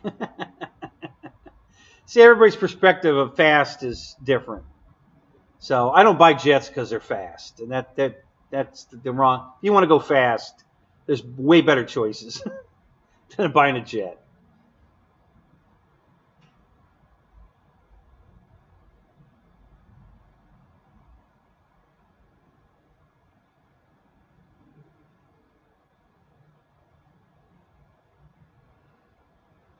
So anyway, I just thought this when Mickey brought this to our attention about 2 years ago, I think it was. And him and Yoda were putting one together with a turbine for the company for Aerofoam. They were just coming out with this stuff, and I love the color scheme of this. I love the look of it. I loved everything about this plane, so I wanted one. And then they had it, for $8.95, and they were. I'm drooling. Okay, maybe I am. So yeah, I wanted one, and I couldn't afford it then. And then by the time I could afford it, it went away. I thought it went away. Well, they still have them at Banana Hobbies in the discontinued airplane foam jet section. So if you go to the discontinued foam jet section, there they are. So I bought it. It was still at the same price, the $8.95. They're $12, $14.95 now. They got that supposedly better fan in it that'll make it go faster. Well, I don't care about how fast it goes, so I don't care about that. Hey, I got a new airplane that came in. We could unbox that, I guess, if you guys want to see the F7F. No, the F4F Tiger. No. I got Tiger Cat on the brain. The F4F Wildcat came in today. So we can unbox that if you guys want me to. Ever have a plane I wish I hadn't bought? Yeah, I've had a couple of those. Yeah, I was very disappointed. Wish I hadn't bought it. Yep. Yeah, I've had a few of those.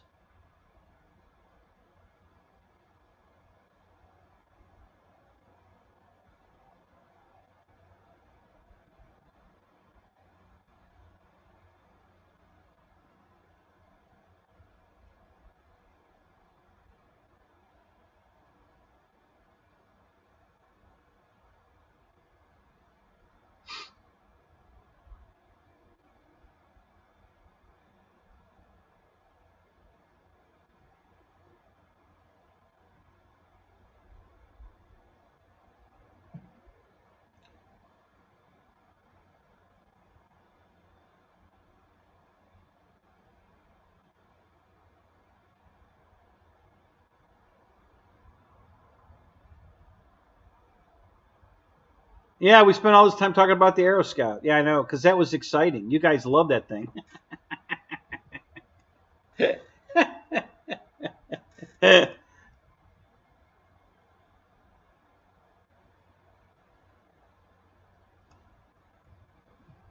There you go.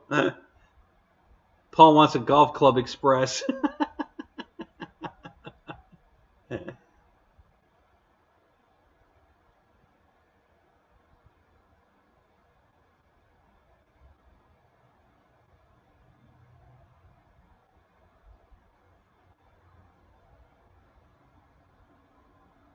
Oh, you want to see the landing gear? Yeah, you know what? I kind of do too. Let me go get it. I think we'll get it and open it. What the hell?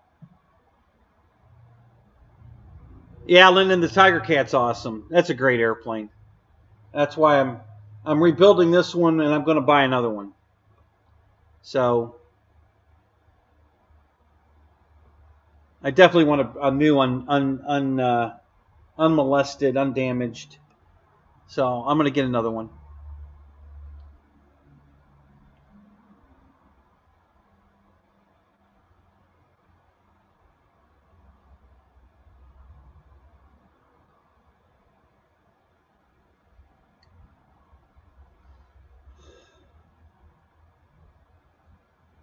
Oh yeah, Roach. You know, how many LX models have you had? Just the A10, or have you had more than that?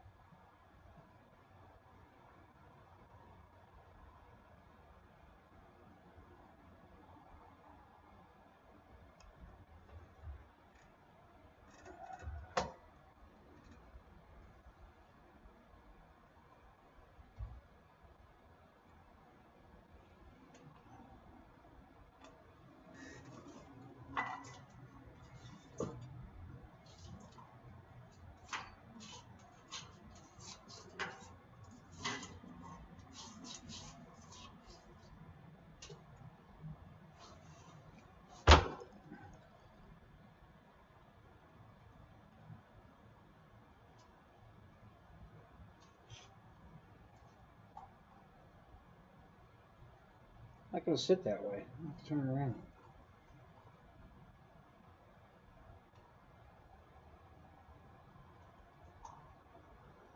All right. Set that there. I think I just set all that stuff up there.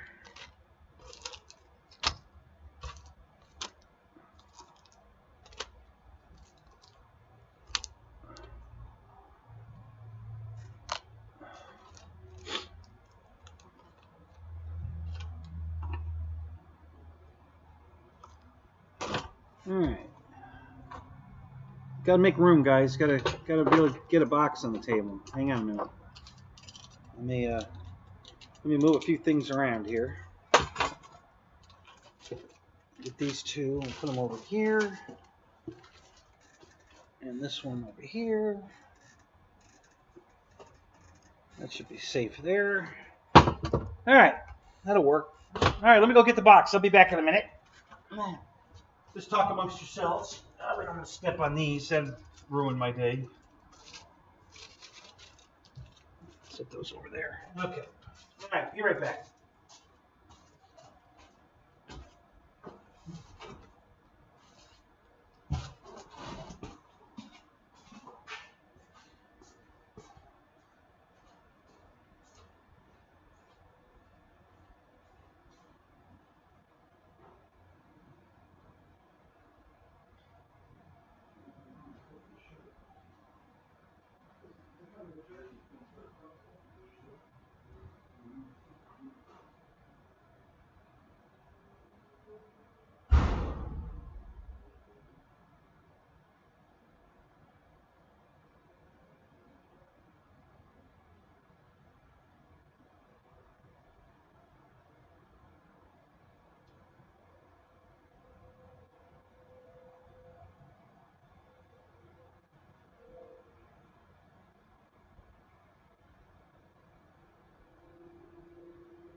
All right.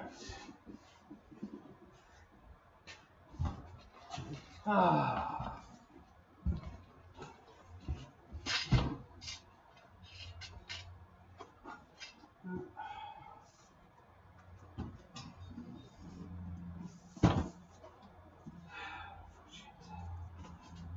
Okay.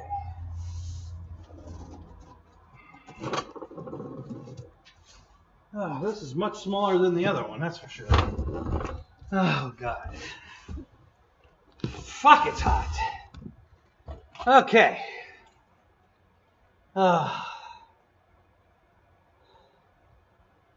Okay, let's see here. What'd I miss? What'd I miss? Oh, we're still talking about the X90?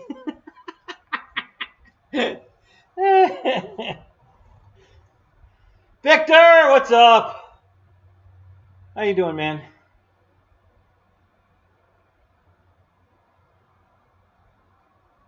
Oh God, I missed a bunch. Hold on, let me get caught up.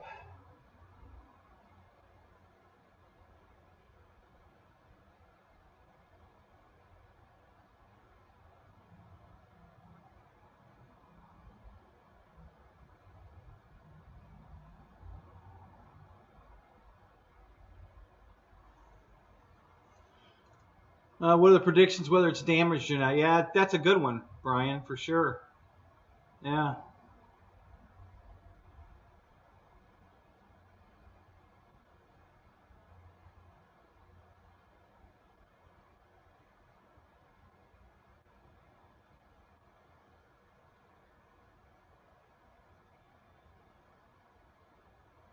Oh, God, I missed a whole shitload. What the hell?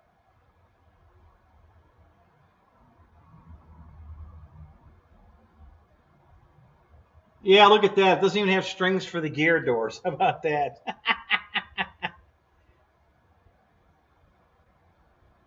All right, I ain't got time to read all that. I missed too much. All right, so let me just get, if you guys asked any questions, ask them again, because I'm not gonna waste time going back. I'm too far behind. So we're just gonna open the box. Wow, this is a weird box. Wow, it opens on the end. Oh, that's interesting.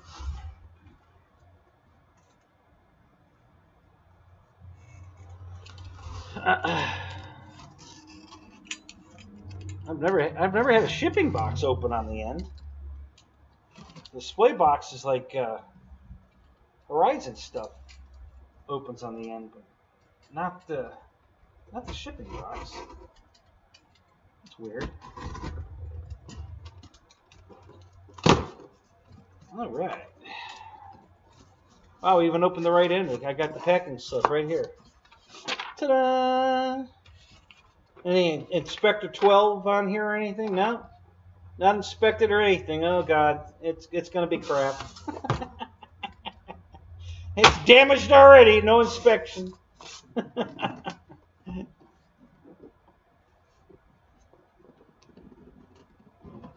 Oh, I just remembered I had it, Mike. No, I wasn't. I'm glad you're back, though.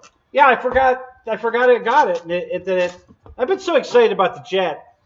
I was so excited about this plane that I had to call Fred, because I know Fred has this plane. And I had to call Fred and tell him, hey, I got one. And I didn't have a chance to tell Fred about the jet. So Fred gets mad at me because I didn't tell him about the jet. I told him about this. I didn't tell him about the jet. So when I got the jet, I was so excited. I didn't think I was going to get it. I didn't think I was going to get this either.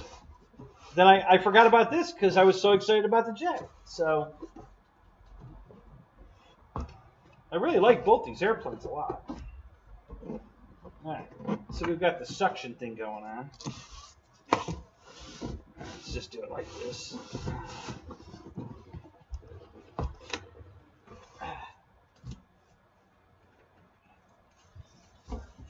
I just have too much crap in the tent.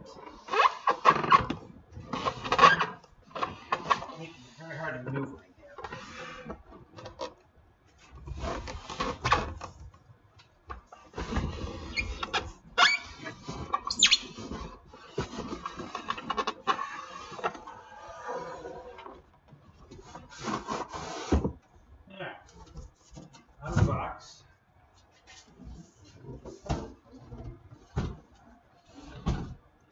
there like that.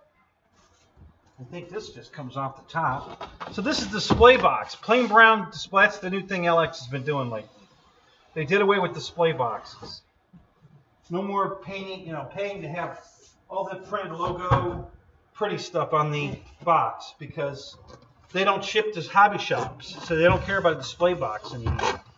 So I got one of the last P40s, the 2 meter giant P40. I got a display box with mine. Everybody I know that got one after mine just got a brown box like this. They didn't get a display box. All right, so what all we got in here? We got everything's taped. What the hell? Oh, what are these? Oh, wow. That's interesting. So these are the folding mechanisms. Yes, the wings fold on this, guys, just like the real one. They're not powered, neither were the real ones. They unlatched them and they went loose, and then the guys on the deck of the carrier had to swing them back and lock them in place. And that's exactly how these work. Same thing. No powered folding mechanism because the real one wasn't powered. Now we got a 3-bladed prop. Nice. There you go. That looks good.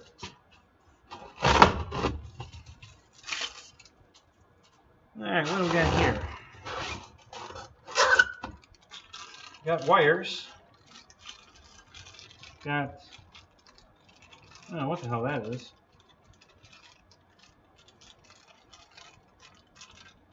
Looks like some kind of scoop. That's got to be the, I don't know what the hell that is. It's not for the prop. What the hell is that damn thing for? I don't know, something big and heavy. Big hunk of steel in here. I don't know what that's for. So anyway, let me open these. I'll show you. This is the mechanism that makes the wings fold. So you have to put the mechanism on the plane and then put the wing on the mechanism. Interesting. So this tapered area here, under here on this side, and then tapers the opposite way on that side. That's where the wing, it's got a hinge pin right here at a diagonal. So the wing goes from flat to, and it swings, okay? This is spring loaded. The wing swings back and it stays connected, but it's upright and straight back, and then it swings out and in like this at the same time. It's a sweeping motion. It goes like this. Okay, so this you put to the plane, and it looks like it glues on, which I'm kind of surprised. I would have thought they'd make that removable, and then you have to put the pin in the hinge to assemble the wing. And we're not going to mess with this because we're just going to play with the landing gear. Here's the locking mechanism right here. This steel pin here. Oh, you got to loosen it, lock it, and then tighten it back up. Loosen it, unlock it, tighten it back up. Cute. All right. That looks good. I don't see any damage on it. Looks fine. Let's look at the other one real quick.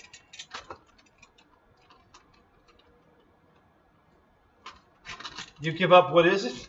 It's a Wildcat. F4F Wildcat. I think LX is the only person making one. I know Horizon, I have it. It's a lot smaller than this. The old Park Zone that they brought back for a while and then discontinued it again. They had a Wildcat, but it was fixed wing, fake landing gear, no real landing gear, toss, so 1100 millimeter, I think. Nice flying airplane. It's a good looking airplane, but it doesn't have swing wings, doesn't have retractable landing gear. It's not scale like this thing. So that looks pretty good too. All right. And then here are the wings.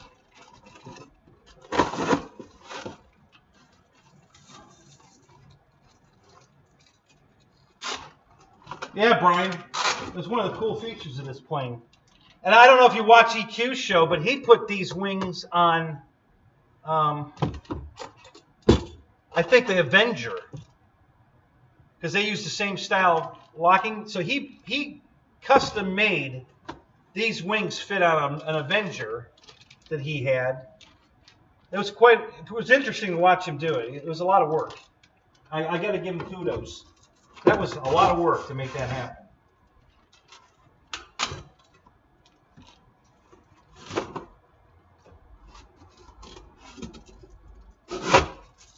All right.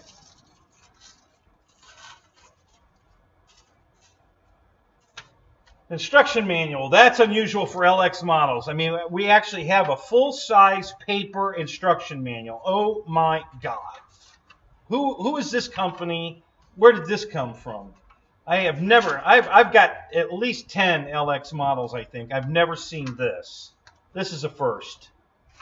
That is a first. A full-size instruction manual, and it still only, well, pretty much just has pictures. There's no real, it just says things like the fixed to main wing and fuselage.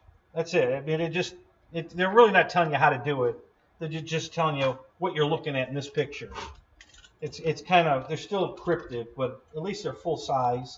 It's usually a tiny little book, their instruction manual. For everything, all my other planes, it was some tiny ass little book with just colored pictures in it, very small, and you had to guess what the hell they wanted you to do with it. All right, so here's the vertical stab and rudder. It's got hinges, real hinges. It's not a foam hinge. It's a real hinge. Okay. Probably not the greatest quality. There's a little bit of a gap there, but hey, a lot of people don't like foam hinges, so these aren't foam.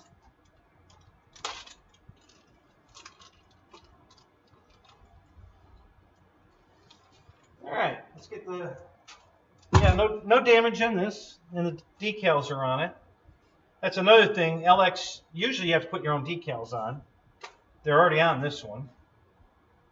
It's one of the things, oh no, it's Dynam that does. Well, LX too, though. My P40 didn't come with all the decals on it. The B25 didn't come with all the decals on it. I think the YF23 did. I can't remember now. So they don't install all the decals. Let's just leave it at that. All right, ailerons. No flaps. Yeah, that's interesting. No flaps. Huh. A lot of panel lines. Oh my! And I know you can see these. I mean, oh my God! Look at the panel lines on this. I think they overdid it, personally. I mean, that's just nuts. That's some crazy panel lines there. So,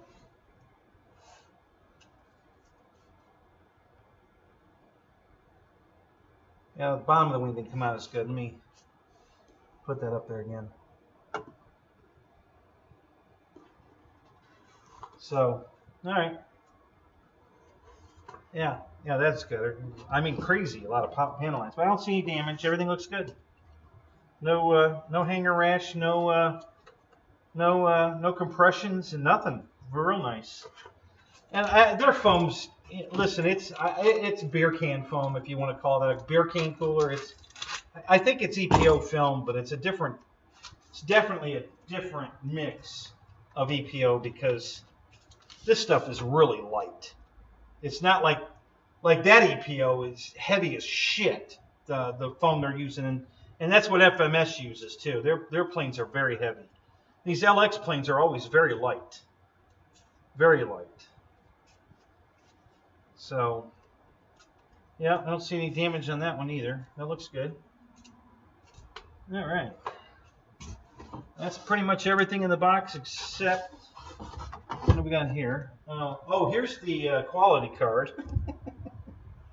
Inspector who? 01. We got Inspector 01 here. Woo! Quality control. Now we have a tube of glue. There you go. I'm not sure what I'm supposed to glue. Oh, probably the wings. Yeah, there's no screws.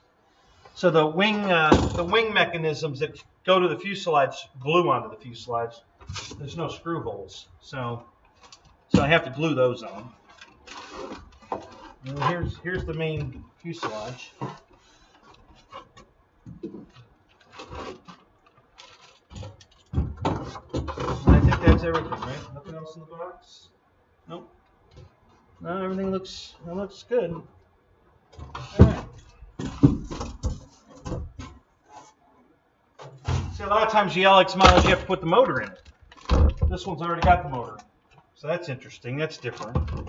Usually I have to put the motor in an LX model, but not this one. So a lot of things different per airplane. This is definitely done way different than most of the other ones I've seen. So on the Horizon Wildcat, the little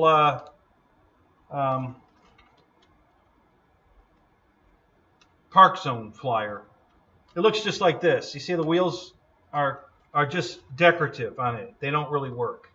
These work. This suspension works exactly like the real thing, although it's super fast. It just bam, bam, bam, bam, you know, and you can't slow it down. It won't work right. I have the same kind of mechanism on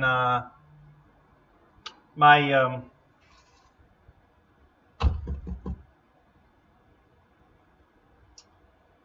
is it Fly? Yeah, the Fly Zone Corsair. The mechanism on that was the same thing. It was bam, bam, up and down. It would twist and go up, twist and go down.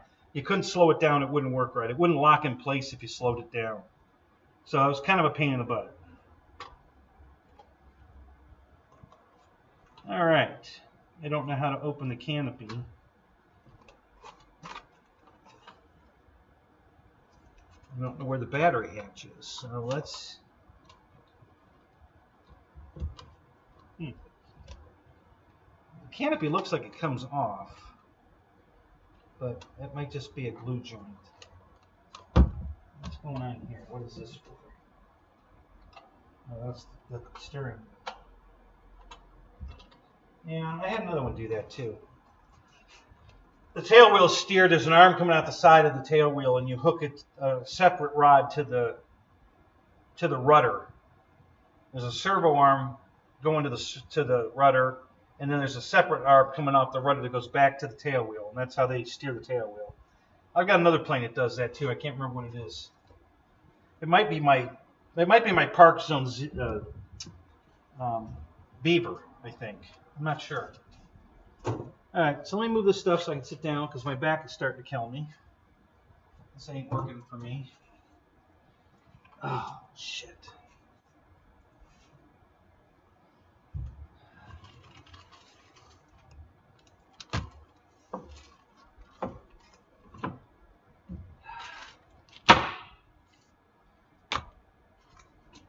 Oh, fuck.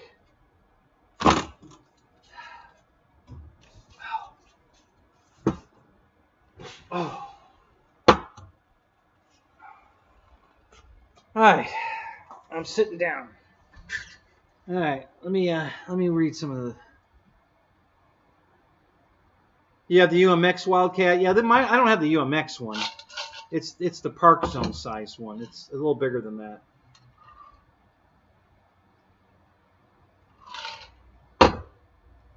No motor cars? Not tonight. No.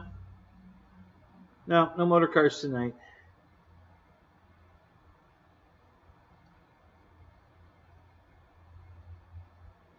I think this is 1220 millimeter. I don't know. Let me look here.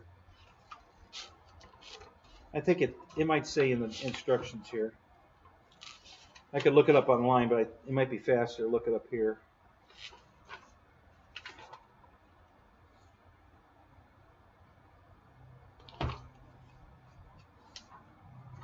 I think this is a little bigger than 1200 if I remember right. Fred, battery goes in vertically from the top or the bottom.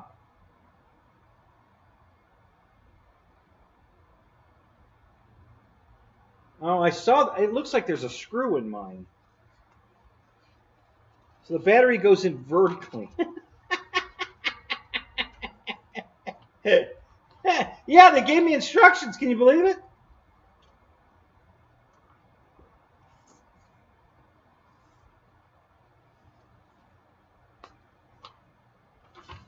Yeah, I can't believe I got an instruction manual with it. No, I guess they're not going to give me the specs. Just pictures. Parts list.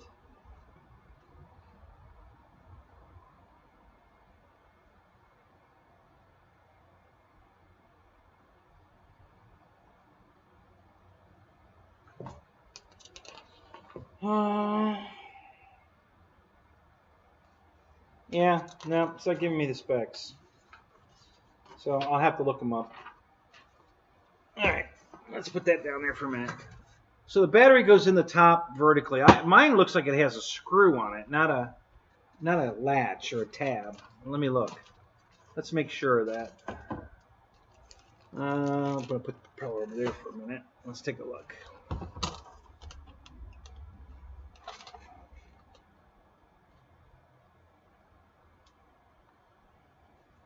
I guess it is a little.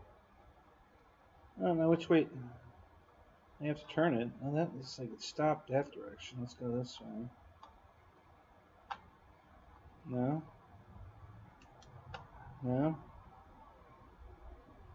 I think my battery door's stuck.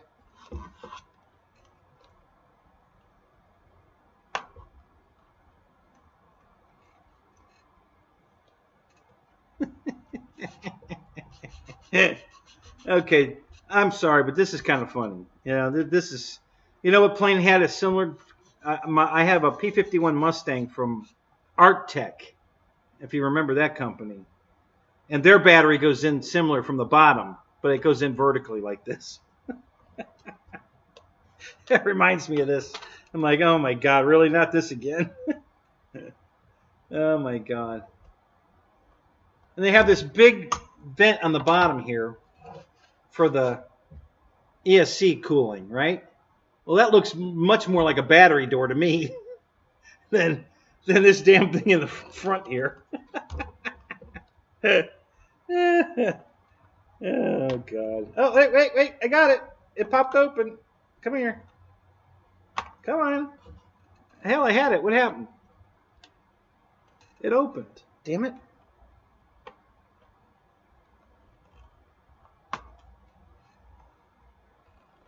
Come on. All right, so the whole thing comes up.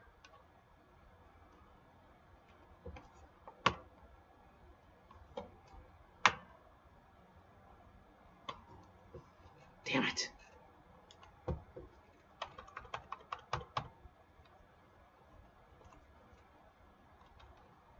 Okay.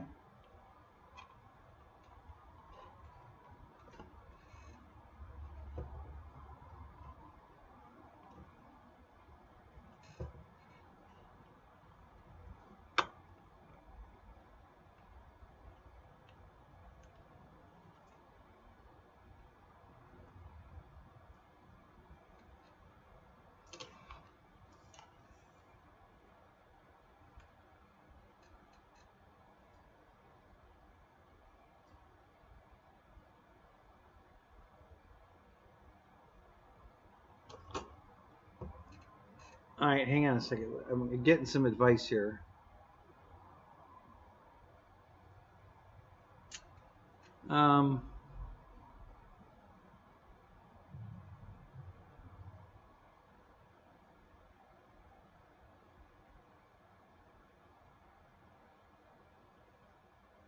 You have to cut the hatch out with a knife or a saw. Okay, thanks, Michael. That's good advice. A sawzall. Yeah, there you go. That'll work. Yeah, we'll try a sawzall. Make sure the gears are locked before you anytime you roll it. Okay. Painted closed, maybe. Yeah. No, it's loose. Something's holding it up. Probably just a flashing burr.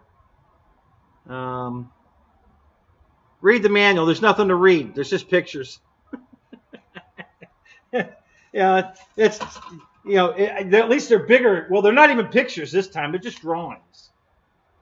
Well, I guess they're black and white pictures. They're a little bit more than drawings. But yeah, there's no help here. You got to look at the pictures and decipher what the hell they're telling you here. That's all. Hey, they're showing a pilot. I didn't get a pilot. Oh yeah, I did get a pilot, but he's not sitting in the seat. What the hell? He's laying down. He's hiding. Oh, there we go. Here, wait. There he is. There's my pilot. Look at there. Hey, chicken. Get up there and fly the damn airplane, you coward. He's cowering under the dashboard. You piece of crap. There. You can't just... now you look like you're sleeping. Come on. Pictures are worth 1,000 words. Yeah, I know. It's a finger puppet. Yeah, pretty much. I can see now. He's bouncing around inside the airplane.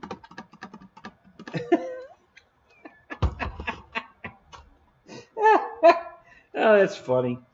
They show you put the pilot in it, but I don't know how you're supposed to, unless this canopy comes off. It seems to be on there pretty good. So I don't know what you're supposed to do with that. Yeah, they're showing you put the pilot in and then you put the canopy on. Well, my canopy's already on, so I don't know how I'm supposed to do anything with the pilot now. That's kind of stupid.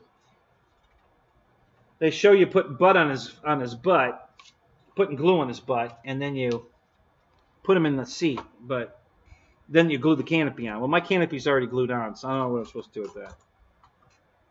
All right, what else does this thing say?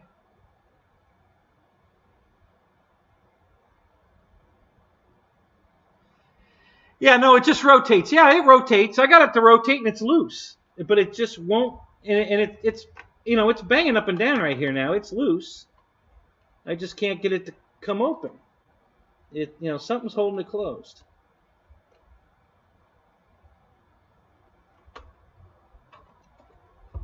Let me grab. Is that knife? That knife should be laying here. Let me look.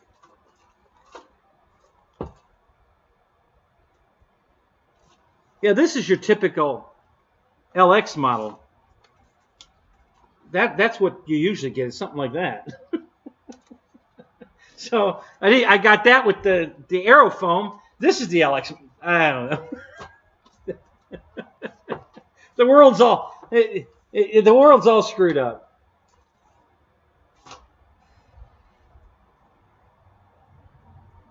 All right, what did I do with the knife? I just closed the blade up so I wouldn't stick myself with it after I opened the box. Where the hell did that go?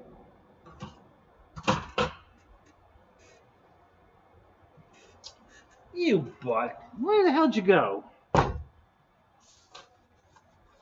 Damn it.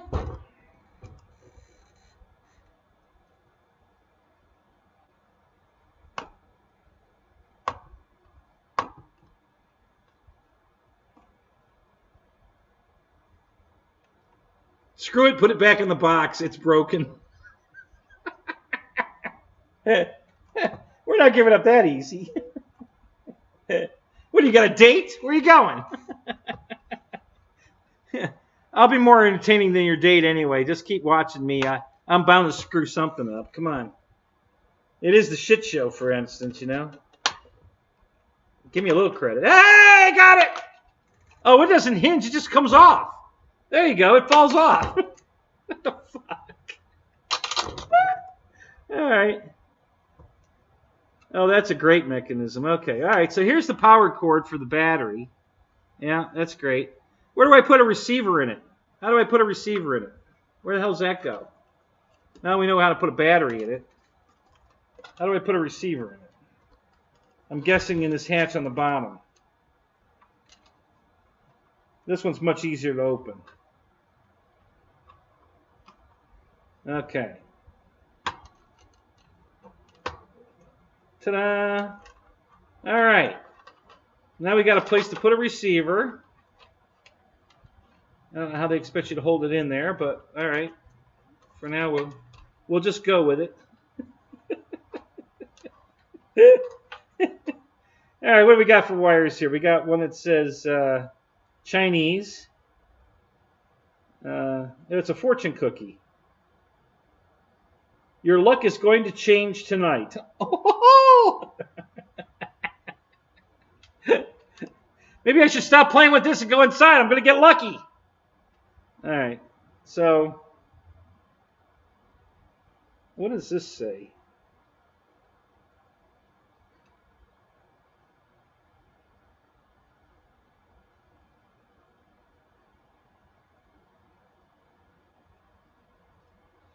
That one's all right. That one says elevator. I think this one says retraction. I think that's what it says, but it says channel 4. Well, that's not right. Channel 5. Retracts.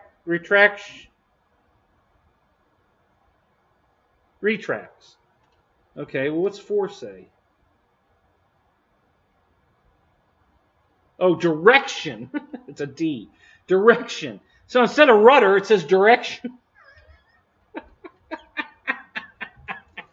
I gotta love the Chinese. They're just fun to watch.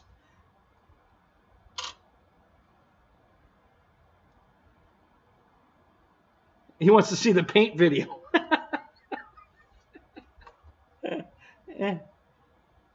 Yeah, exactly, Kenny. Nookie in the future, perhaps. Okay, what do we got here? Oh, that's the same one again. We got 2 of those. Okay, here's this is definitely the retract board because it's the same one that's in the Corsair. And let's see what other. Yeah, so that's definitely the.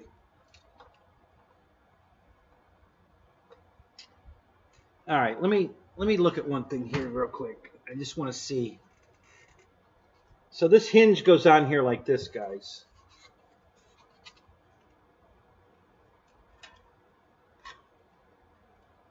Well, I guess that the wire stays in it like that. So this is going to go in here. All right, apparently I got to get this wire out of the way. Hang on a minute. Why in the world do I have such a long-ass wire? Where's that got to go?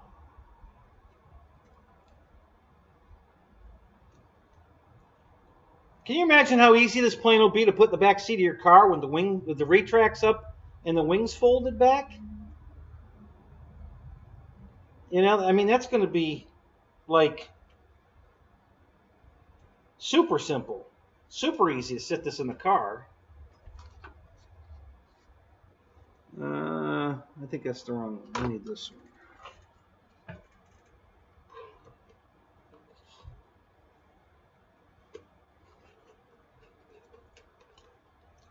Okay. So that's what it looks like. Okay. And then this just swings back like this. Is this cool or what? So it just swings all the way back like that. Now, come on. What other model company is doing this? Have you seen anything that cool before?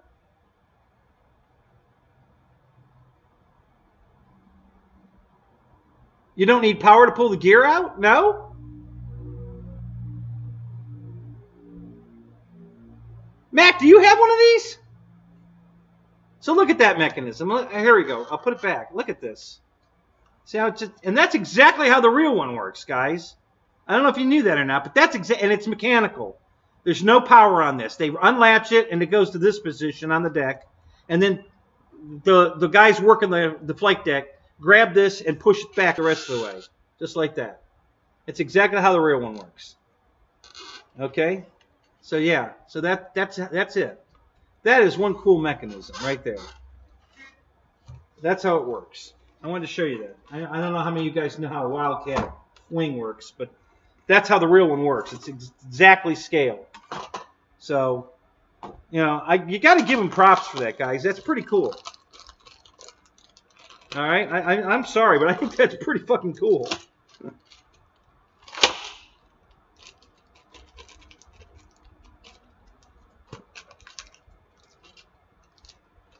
Man, I guess this is the spinner. Holy shit, this is heavy. Wow, I guess they needed some ballast on the nose to balance it. Yeah, that is the prop nut. That is a hunk of steel, guys. This is not aluminum. They needed some ballast on the nose. That is a hunk of steel. It's got this big knob coming out of it, which I guess is the way the real one was. But yeah, that's the prop nut, and that's a hunk of steel. That thing is heavy. All right, we got some push rods here, screws, plastic bits. Oh, I got to put all the damn... We're not doing all that. Oh, Matt's right. You don't have to power it up to pull the gear down. Oh, that is cool. Okay, so it over-centers. That is cool as shit, guys. That is fucking cool. All right, hang on. Let's. I want to do one thing here. Which, naturally, it's the other one. It's the one up there. All right. No, we'll put this side up.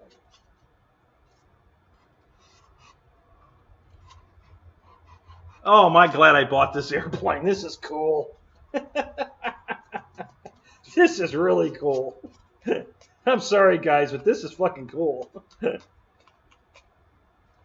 You non-LX lovers, yeah, I'm sorry, but this is badass. Now, this is a plane I would buy just to set on the shelf. I wouldn't even have to fly this. The fact that this flies is a bonus. Because the scaleness of this, the coolness of this is just cool enough just to own the damn thing. The hell with it being scale or flying or not.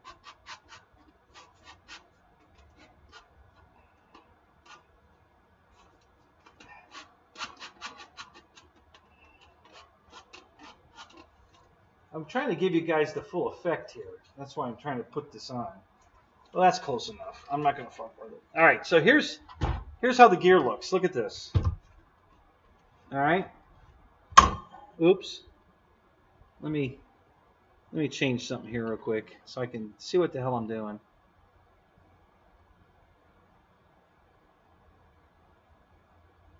All right. So that's how the mechanism looks under the wing, just like that. The wing's not all the way on, but it's close enough. All right, so the servo pulls this over center strut right here. You see this vertical strut right here? Okay, so the servo pulls that in, and then the gear goes up like that. Now that's cool. And then when it comes down, same thing. It comes down, this over centers, locks in place. The gear's not going up. It locks in place. And then, you know, again, it just, you know, there's the strut, and you pull it in, it over center, past the over center, and now the gear will go up. And it tucks under there, and that's exactly the way it is on the real plane. So,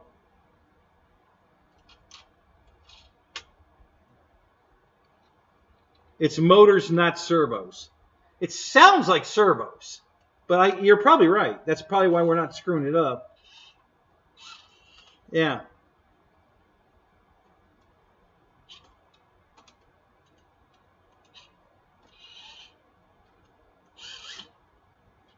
Yeah. So that's it. That's cool.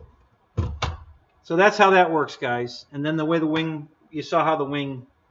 So come on, that's pretty cool. Yeah, the nose is really short, like a Sturman. Think about it, guys. The Sturman, you know, my PT-17. Same thing. You know, the whole motor, you know, it's got that radial motor, and every single cylinder has a steel slug in it, just like this, just about that size. There's one in every cylinder going on. I think there's 8 cylinders going around. There's 8 of these fuckers in there. That's how much weight they need on the nose of it, because of the, you know, how short the nose is. Because it's even shorter than this.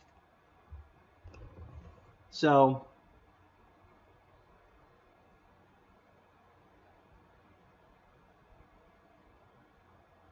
yeah. Well, that's an easy fix, Kenny. I'll probably paint that. You're right. The black vent in the bottom doesn't look good black. So I'll probably paint it to match. I'll get some gray paint and paint it. That's no big deal. That's easy. That's easy shit. You know, that's the kind of modeling I like to do.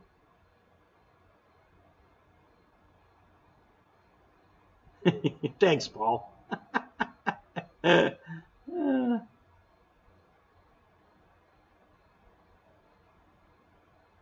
Yes, Paul.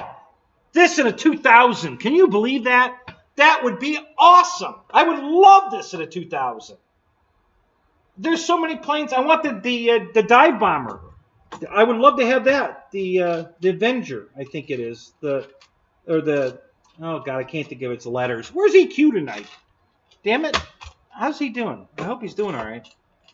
Yeah, I'd love to have that one in a 2000 millimeter. Yeah. Yeah, that would be awesome.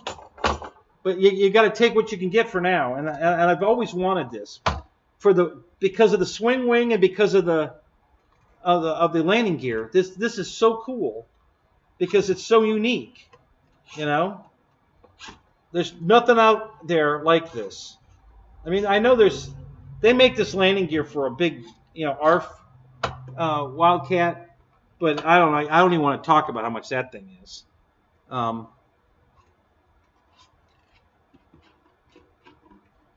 I don't know why they glued the canopy on if they didn't glue the pilot in. That was stupid. I don't know how the hell I'm going to glue him in there. I really can't get at him. This is really stupid.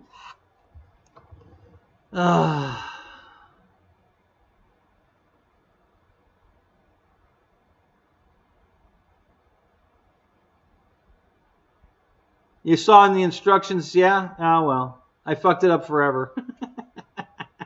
Thanks, Michael. You're always here to cheer me up. Thank you.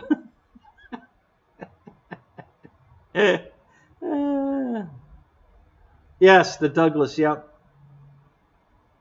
Yeah, 2-meter Stuka. Well, now you can get that from Legend Hobbies, but it's not foam.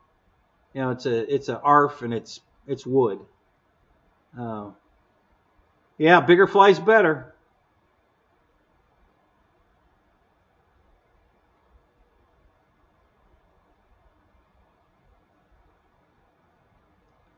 This one, Paul? Well, I ask Fred because he's been flying it for years. He'll tell you whether it's junk or not. He seems to like it. A lot of people just... Michael that was just in here, Roach Coach. Did he leave? Or is he still here? He don't like LX models. I know he had a bad experience with the A10. So did I, but, you know, I modeled my way through it. It was... you know, it definitely needed some modeling for sure, but I like the plane too much, and it flies really good. You know, so I had to make. Hell, I took the factory landing gear out of it and retrofitted the FMS A10 landing gear in it, and I did a video on how I did it. So, you know, if you want to change yours over to LX gear or FMS gear, I've already done all the hard work. Just got to follow my lead. I did a whole video on it. But yeah, this is cool. This is very cool. If I didn't have to screw all these goddamn horns on tonight, I'd build it tonight. But I'm going to put the horns on before I put it together. So that's not going to happen tonight. But I'm glad the gear worked without having to power it up, because that would have been a little much. But yeah, that's cool. That is just so cool. Let me dry fit this wing and we'll get this one swinging.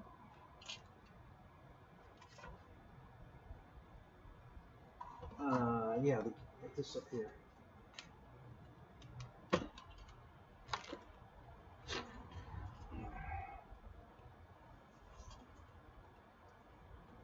Yeah, go watch an old, you know,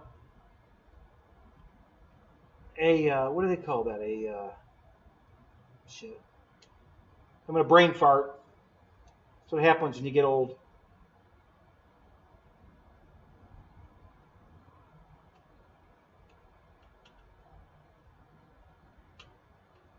Go watch a documentary. That's the word I was looking for. On the Wildcat, and watch him fold the wing up. Or you can go to Kermit's channel. He's got one. He's folded the wings live. You know, Kermit has one of these.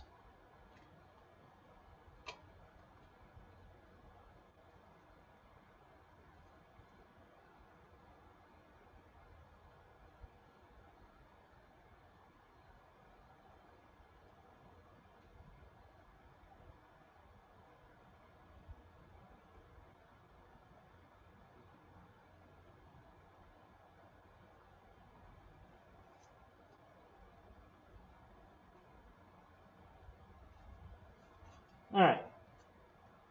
I'm not sure what I'm supposed to do with all this extra wire on the wing, on the servo wire.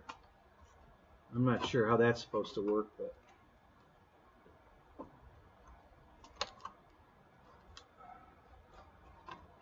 we'll cross that bridge when we get to it.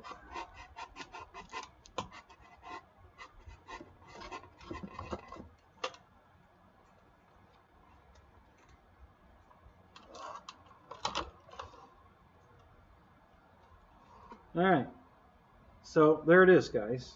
Let's get that out of the way. And it swings up just like that. That's exactly the way it works on the real one. It sits on the carrier just like that. And then he releases it. It falls down to about that position right there and kind of swings around like that. And then the guys on the deck bring it around, pull it up, and then he hits the lock mechanism and a pin goes in and locks it in place. And there you are. That's how it works. That is freaking cool, guys. I think that is just fucking cool. I love that. And these crazy landing gear. So yeah, what a cool model.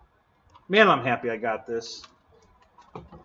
I've wanted this for a long time, and I thought I missed my chance to get it. I was so happy I found it in the discontinued Warbird section at Banana Hobbies.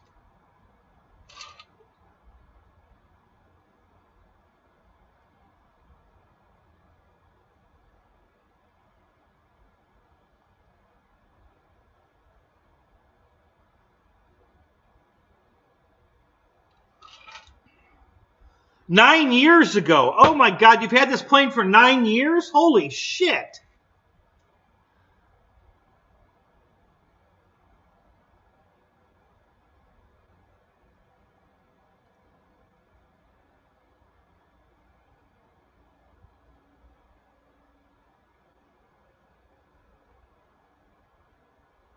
No, that's really not true, Kenny. Almost everything's airworthy over there.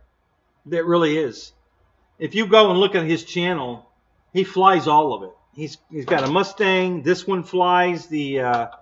Almost everything flies. And if it doesn't fly, it's only because it hasn't been flown in a while. And they need to check out all the fluids and everything. Everything he has over there, just about, is airworthy. I've been over there a bunch of times. A bunch of times. It's only an hour's drive for me. Yeah, he flies all of his stuff. If you go look it up on his channel, you'll see it. He flies it all. He flies the Mustang and this one, and he's got what's the other Warbird he's got that he flies all the time? He's got a bunch of airplanes. God, he's got a lot of airplanes. Oh, the P-40.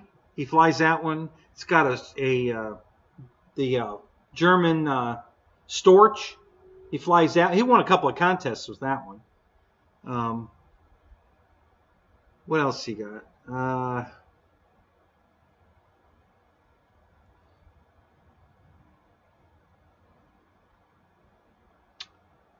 Oh, the B-25, the B-24.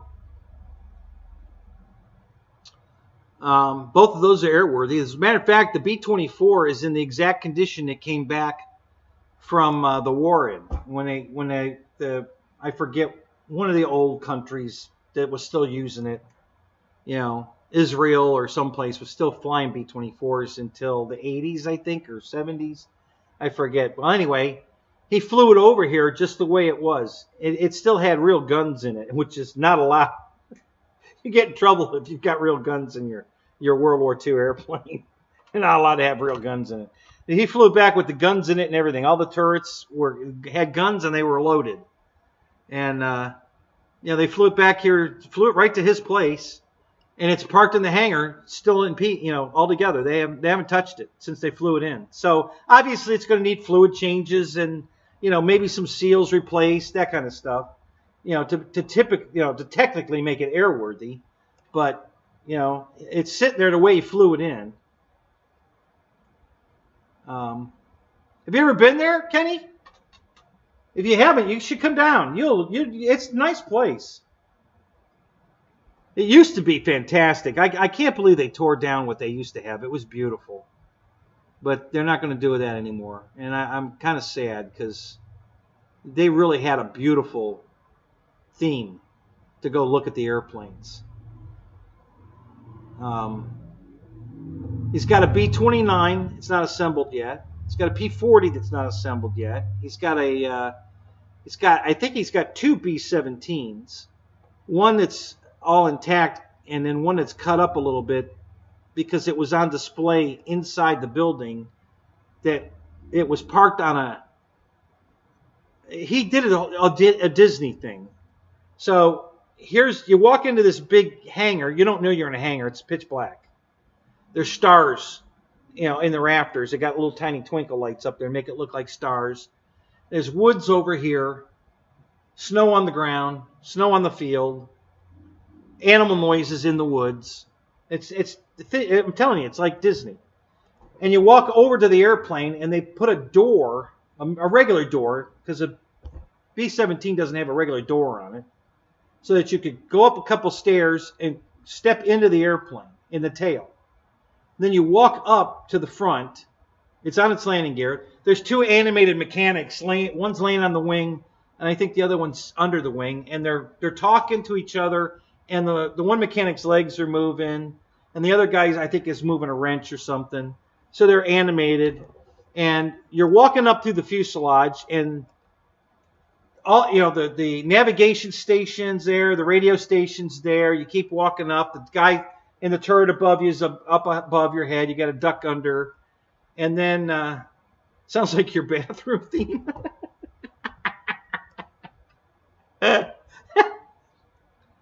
And then they cut a hole in the middle of it where the center console would be for the two pilots. The two pilots are sitting there, but you walk down a staircase out the front of the plane, down between the two pilots. You go right underneath the navigator's spot in the nose. And that's how you get out of the plane, is you go out the front underneath it. So they cut that plane up a little bit. I'm sure they could fix it. But he has another one that's ready to fly. So, but it used to be, I don't know, for you guys that have never been there, the whole thing was an adventure. It wasn't just a museum to go look at airplanes. It was an adventure. Okay? You went through the velvet ropes like you're going to a premiere, right? Double doors. You open the double doors to go inside the museum. The doors close behind you, and you're in the belly of a DC-3, a C-47, okay? A paratrooper C-47. So it's got the bench seats inside for the troopers to sit on. You hear the engine noise. The thing's vibrating a little bit. There's wind coming through the fuselage. Like you're in an airplane. I mean, you stepped out of the doors, and now you're in an airplane. It's in flight, right? And you walk to the front, and then there's the green and red light, and the red light's on, and then when it goes green, you're supposed to jump out. The front door is open, and you jump out. Well, there's a mat there to land on, and you're only jumping down a foot or two. It's no big deal, but it's the sensation of what you're getting when you just got in the place, right?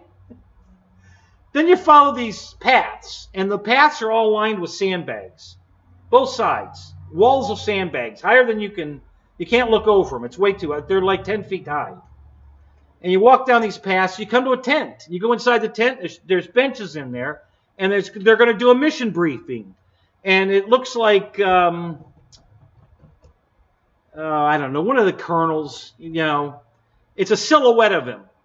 And all right, man, here's our and they've got a screen there and a movie camera. It's not really a movie camera. It's not doing anything, but it makes noise and the wheels spin. And it's a projection screen, and they've got a map, and he's got his little pointer. It's a silhouette. It's just black silhouette. And he's showing you what your mission is.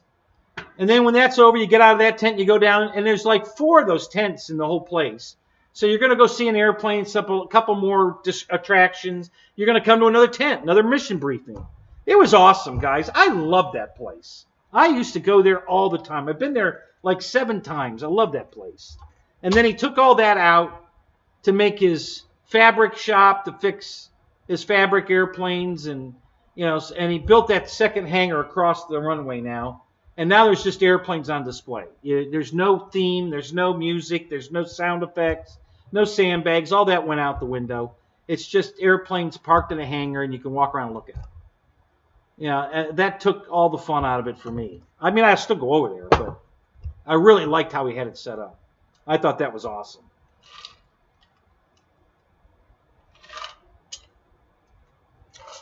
He had some RC airplanes hanging up above the sandbags. It was pitch black in there. You couldn't see shit. They had some little lights here and there. Like they'd have a light shining on the RC airplane, but you couldn't see anything around the plane. You couldn't see the ceiling. It's all blacked out. You can't see anything. It really, you just didn't know you were in a giant hangar. It felt like you were outside. The sounds with the birds and the crickets, and it was just very cool. I really loved the way he had that set up. I wish he'd left that alone. He really didn't have to change. He went to a lot of trouble to build another hangar just to move all the airplanes from this hangar over to that hangar so he could remodel this hangar. Why didn't he just leave this one alone and just build what he wanted to build over in the other hangar? He could have just reproduced. Why do it twice? Doesn't make sense. Why take down everything you've already built to redo it when you could have just built the new stuff in the new hangar and left this alone? I don't know. Not my call. Not my fleas, not my circus.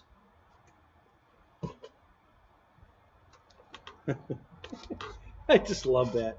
That is so cool, the way that wing swings like that. And I don't even have the pin in it, and it's still working.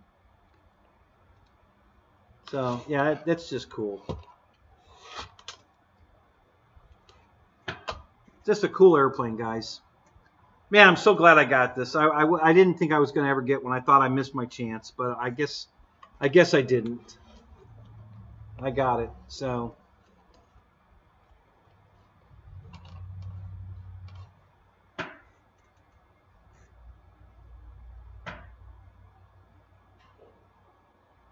what I was talking about is Kermit's place, yeah. And that's what I was talking about. How it used to be.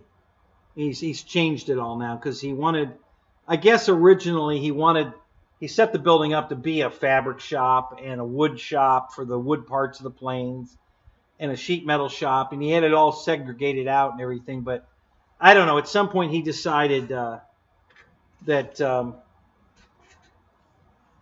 he wanted to do this the theme park look. And it was great. I mean, I loved it. Yeah, Kenny, if I was going to Bigfoot, I'd bring it. But I'm sure I'm not going.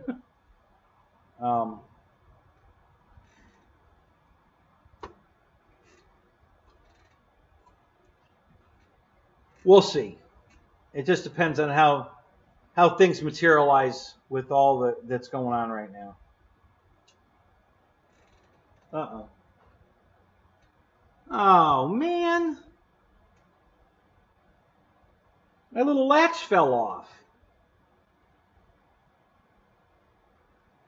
Thank God I didn't lose it. I got it.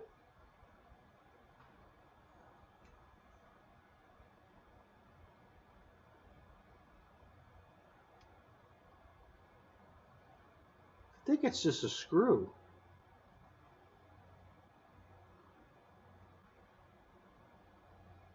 Yeah, I pulled it out, apparently.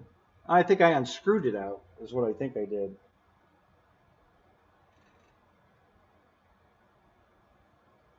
Yeah, it looks like it's just a screw. Yeah. It went all the way through. It just played Blinko. Ding, ding, ding, ding, and then it fell at the bottom. Plinko? Is that? Yeah, Plinko. That's what it was called. Yeah. Yeah, it's just a damn screw.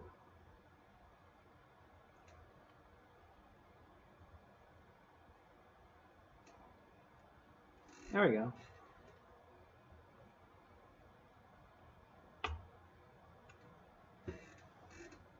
Well, now that I know how it works, maybe I can do it without breaking it.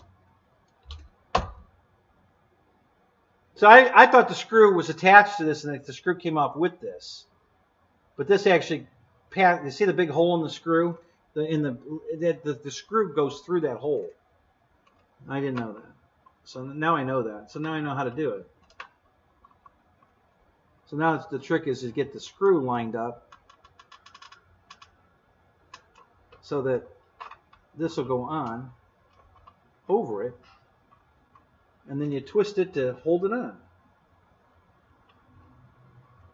Simple, right? Nothing to it. Piece of cake.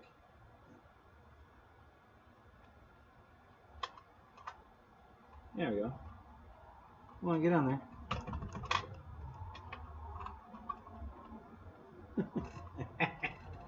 I think I have to deburr this. It must have a booger on it because it just ain't doing it. Oh, that's close. It's almost done. Yeah. Yeah, I gotta do a little work on that, I guess. But that's all right. Again, it's LX models. You gotta do some modeling.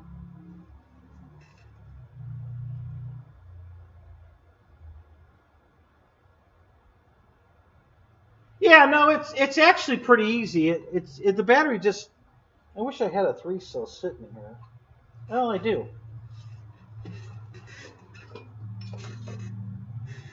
Wrong connector, but you'll get the drift of it. So the regular 2200 3-cell, it just slides straight down inside it like that. Right down inside, boom. And then you just, you push it down in there, it's in. You have to plug this in, and then I'm not sure exactly how to get these wires tucked in, but I'm sure there's a way. You probably send them down over here or something, I don't know. But there is room for this in there. And maybe I can just twist the wires around and then send the battery down through the middle of them.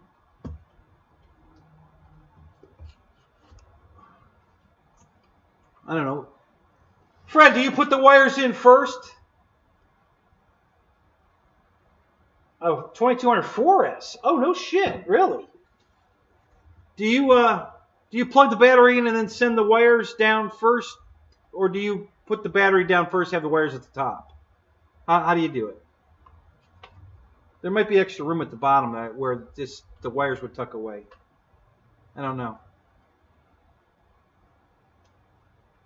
You just shove them in. That's what she said.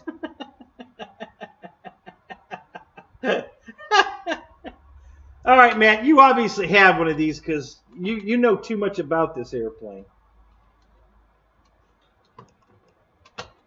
Do you still have it? Do you fly it? Or is it one of those, it broke and it's gone? What's the story?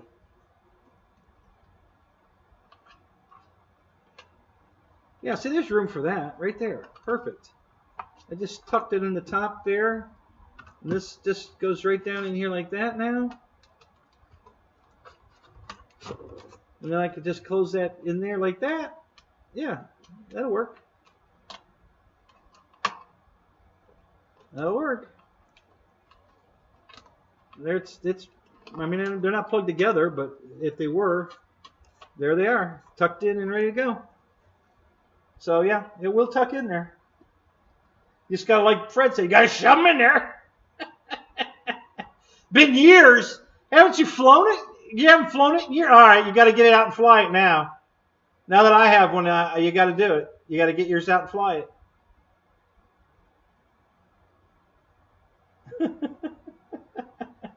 it.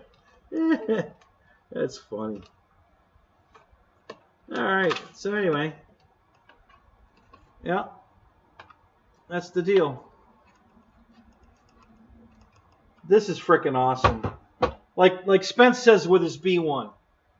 He said he just bought it to hang on the wall. He said if the fact that it flies is just a bonus. Same thing. This thing is so cool the way that everything works. The fact that it flies is a bonus because it's got enough cool factor as a static model. The way these wings swinging and everything. I mean, this is the greatest static model you can ever hope to have. You know, swinging wings and retractable landing gear that are all, Hey! Aero Air Shows! Colin, how you doing, man? Do you still have your Banshee?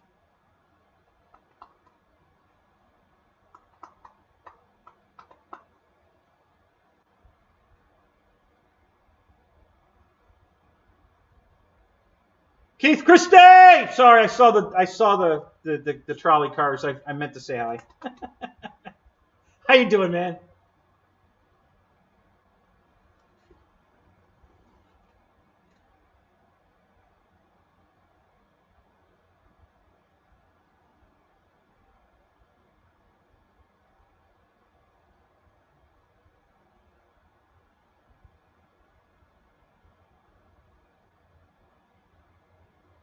You wanted to sell it, right? You still want to sell it? I want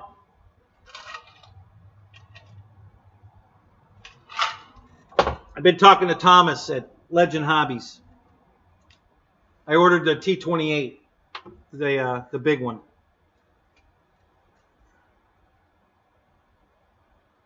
You need a 3 3/4 P51 spinner.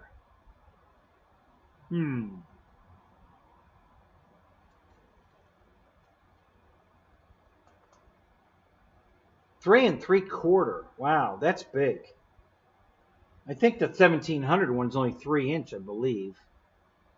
I wonder if my spinner for the top flight is 3 3/4. What plane do you need it for? Okay, what are you working on? Oh, a 2-blade. Good luck. You're going to have to settle for a 4-blade and only put a 2-blade prop on it. Just leave the other 2 holes open. Because you ain't going to find I don't think you'll find a spinner. Well, it won't be a Mustang spinner. It'll be a generic spinner, which works. I mean, I put a polished aluminum with a 3-bladed prop on my Mustang. Because my B model Mustang, I wanted it to look like an Allison Mustang, not a Rolls-Royce Mustang. So the Allison Mustangs came with 3-blade props. So I bought a stainless. Well, it's not stainless. I don't think it's aluminum, but it's polished aluminum. 3-bladed spinner, and put it on my Mustang. It looks great. It's beautiful.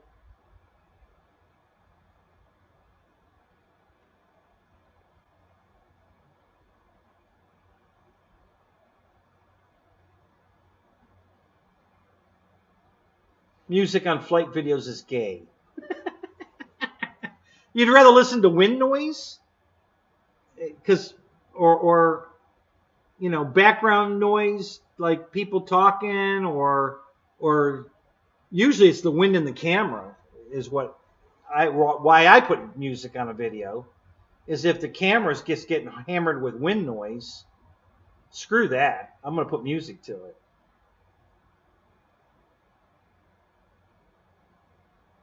20cc Hanger 9 model. And Horizon doesn't have a spinner for it?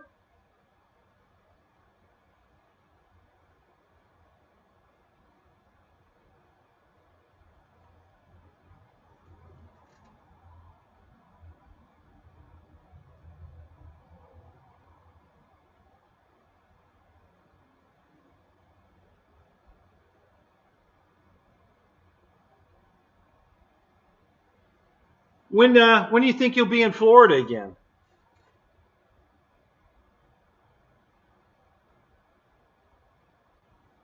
Did you come down for like Top Gun or 12 O'Clock High or any of those?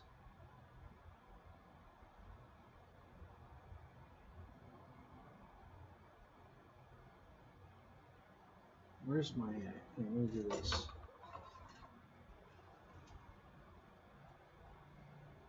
Oh, out of stock.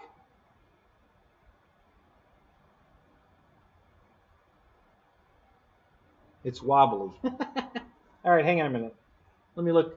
I found this on eBay. Let me see if I can find something.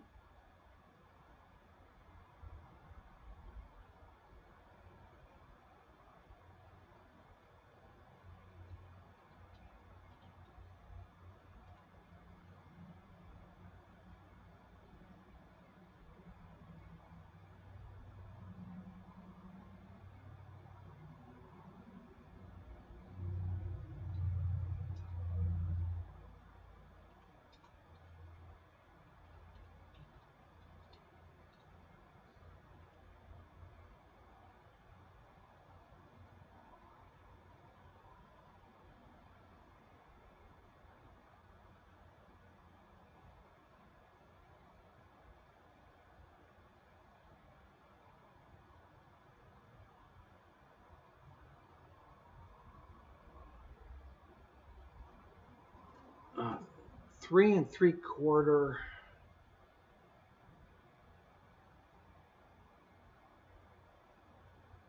Two and a half, 3, 4, 4.5. Wow, 3 3/4.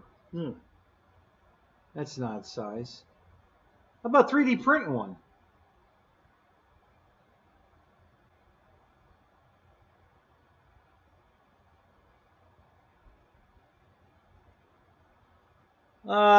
I found one. It's a Hanger 9 spinner, 3 3/4. Says it's for an Oscar. Not really a P51 shape, but it looks like it's 2 blade and it's 3 3/4. $22.99. Let me see what else you got. All these aluminum spinners that are polished are all 1.5, 2, 2.5, 3, 4, and then 4.5. They don't have a 3 3/4.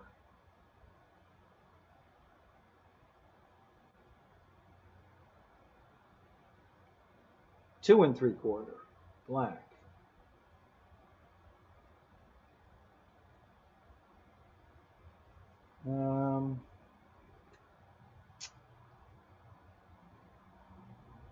Two and a half, 2 3/4. Well, 1 3/4.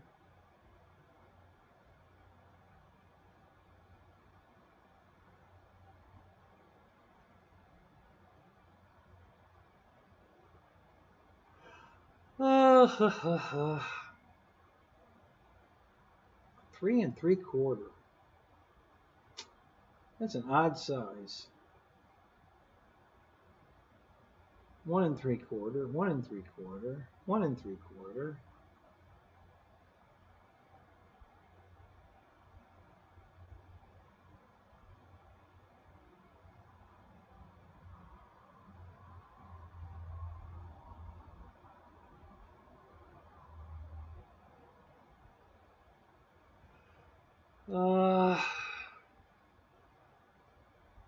I do not see 3 other than that one, and it's a Hanger 9, but it's not the right taper for a Mustang, but it's 3 3/4.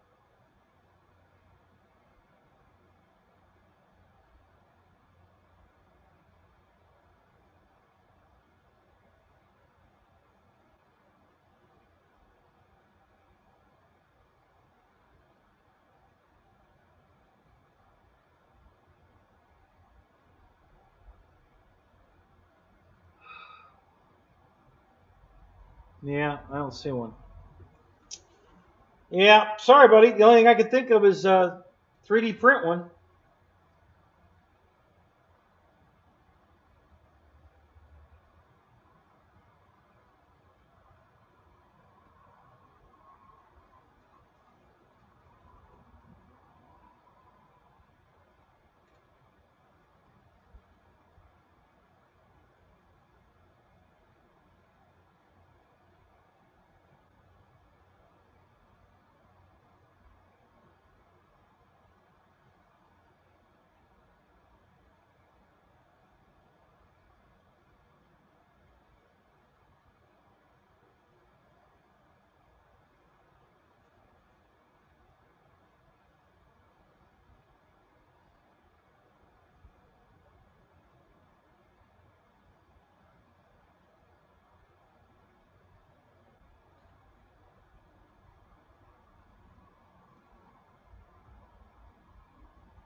Man, no wonder he don't work for you.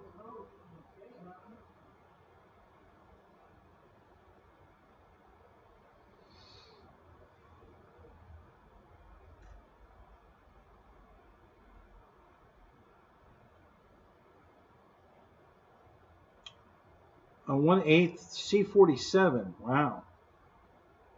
And a 1/5 Hellcat. Ooh, damn. That's gonna be big.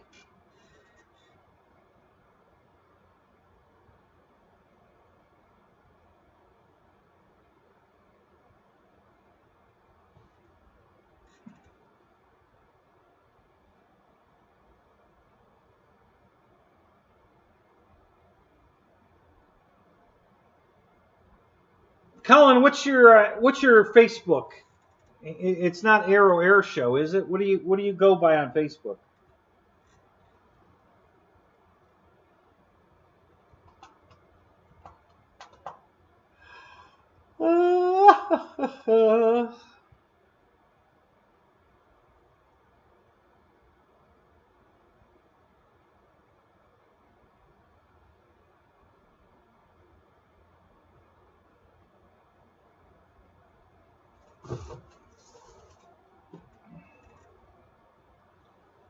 Oh, no shit. How do you crash that giant C-47? It weighs like 4 pounds. it's like, it's got a 27-foot wingspan or some shit. I mean, it's holy crap. Yeah, I'm on Facebook right now. I'm gonna shoot you a message right now.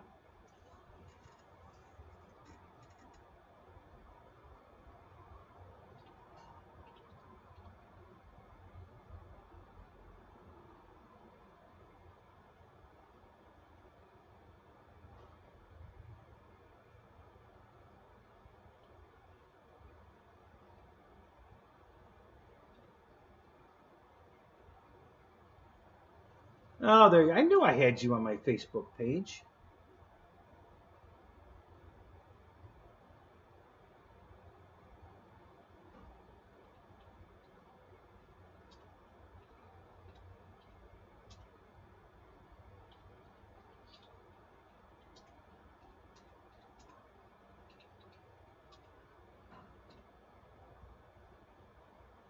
All right, I just sent you a message. You're good.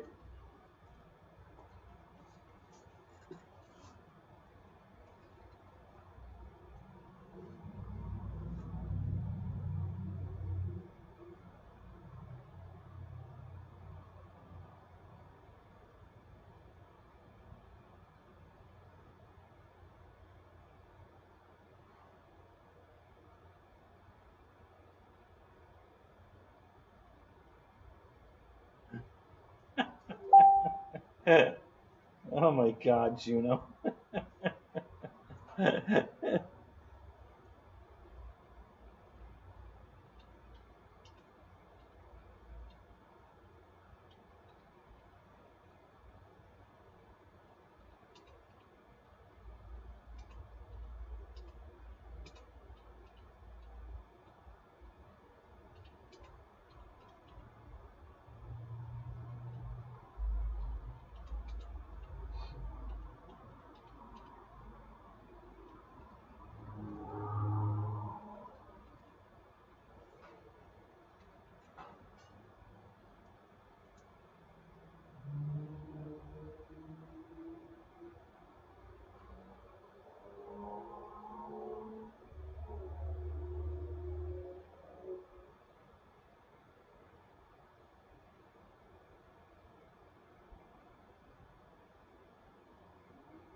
Oh, that's nice.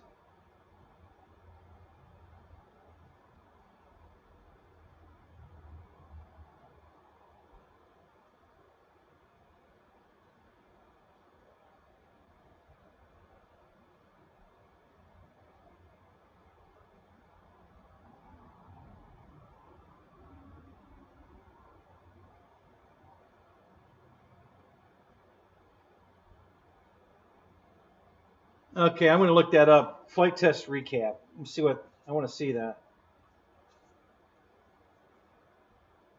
Yeah, that's cool.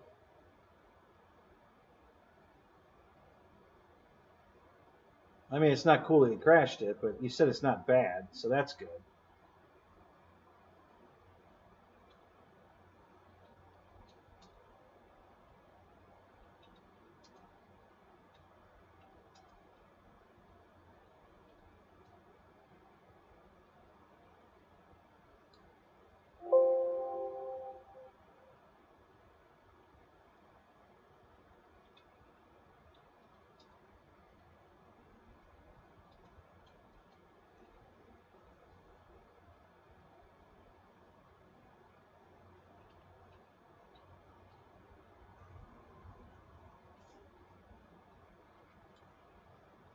Oh, what time is it? 12:30. 9 people. I think we're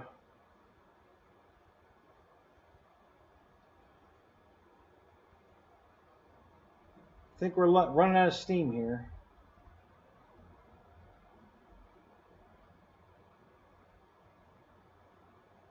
What do you mean? What do you mean how? You don't know how to post a video? just highlight the link in your search bar and copy it and paste it. Control C, copy. Control P, paste. No, Control V, not P. Control V is in Victor, paste. Control P is print.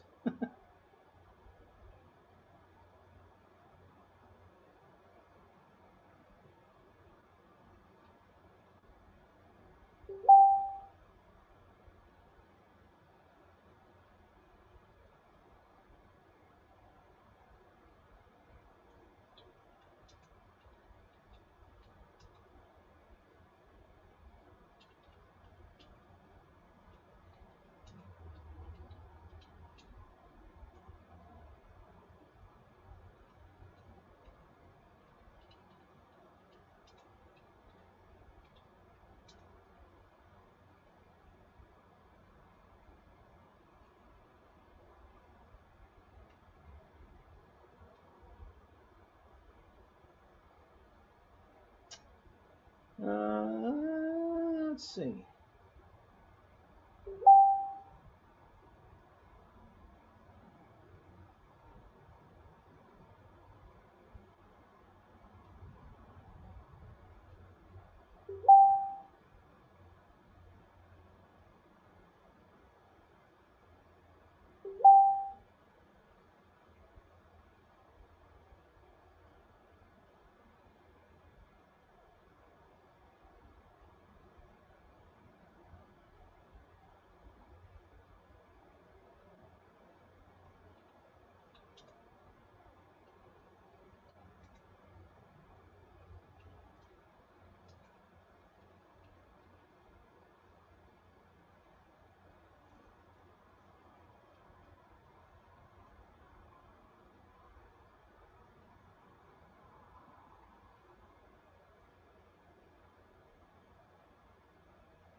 Oh, crap.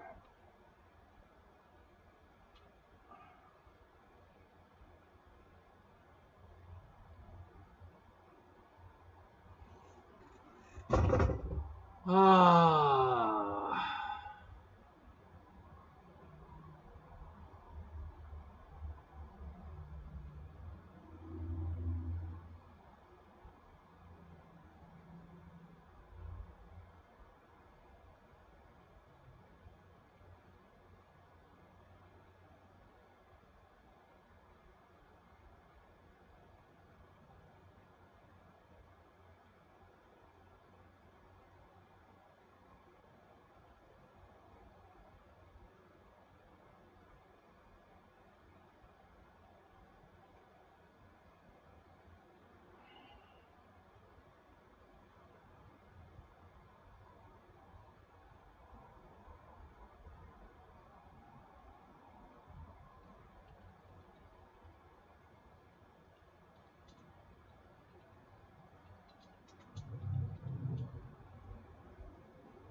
Oh, you out of here, Fred? All right, man. Have a good night.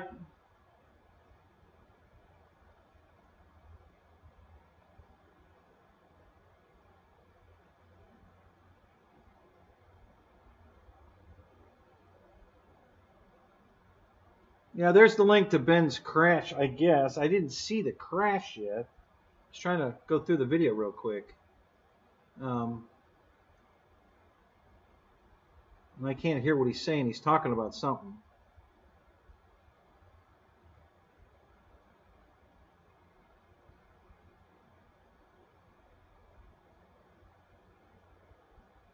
He's got another gigantic something or other there. Oh, this must have been after the crash. They're carrying it back. Oh my God, was he playing in that damn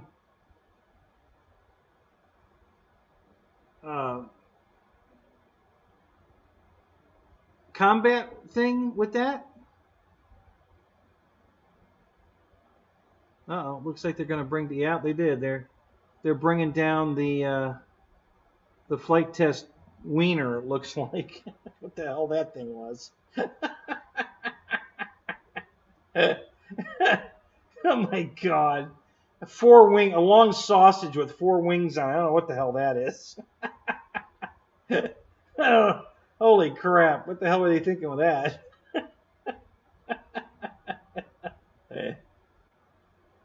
Yeah, I found it. I'm watching it right now. Yeah, he just took off. So I don't know how long he was in the air.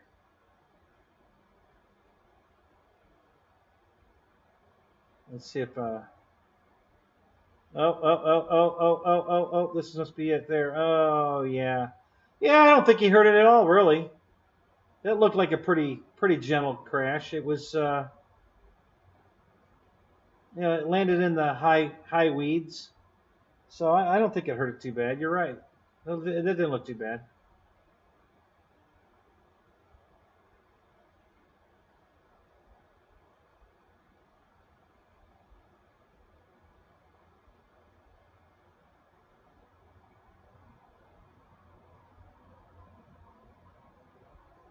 Is that what that was? Another Guinness book, huh?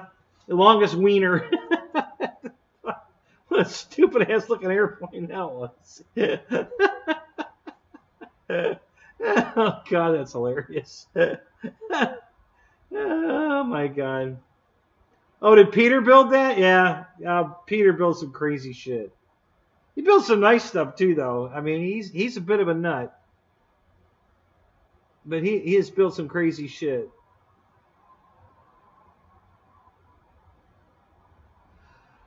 Oh.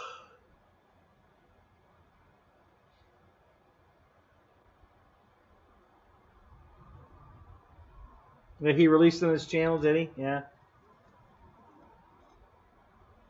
Is that where there is a soybean field? Yeah, I forget what they were growing out there, but yeah, it just kind of did a wing in, but it looked like a pretty flat. Probably kept it up on top of the soft soybean stuff, so I don't think it probably did much damage at all. Probably just cosmetic. Probably not structural. I don't know why he couldn't pull out of it, though. I mean, he had plenty of altitude to pull out of that. I don't know what happened. He should have just leveled the wings and pulled up.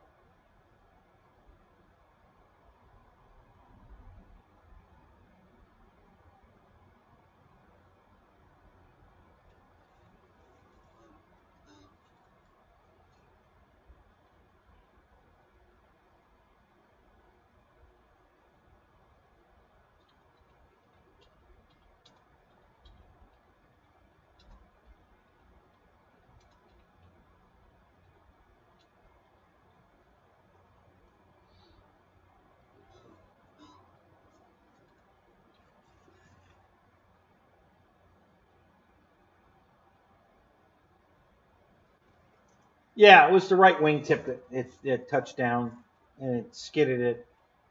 So, yeah, I don't think it hurt it too bad.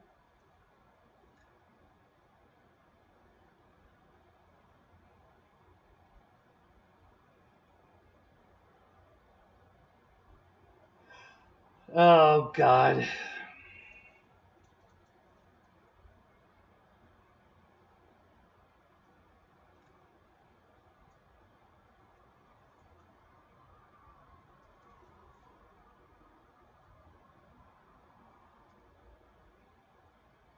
Oh, yeah, I forgot that that has fixed landing gear on it, not retract. So, yeah, that one landing gear probably got kind of messed up. The motor's intact. Well, maybe I'm looking at well, no, it's the right side of the plane I'm looking at. On the video, they're carrying it back, and the motor's still on the plane. Oh, no, wait a minute. Hang on. No, they're carrying it backwards. Okay, so I'm looking at the left side. So the left motor's still on the plane. It doesn't look like either retract or either landing gears on it. It looks like both the landing gear are missing. And so the right motor's probably off. But, you know, it's on there with foam board. Right? So we just need some another sheet of foam board and we'll be good to go.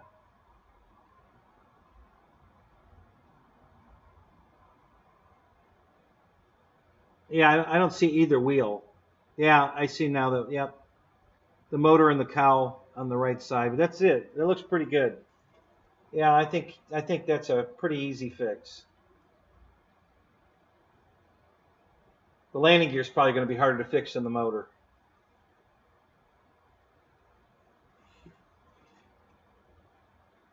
Your $25 pool's still holding water. Yeah, but how many hot chicks have you had in it, Michael?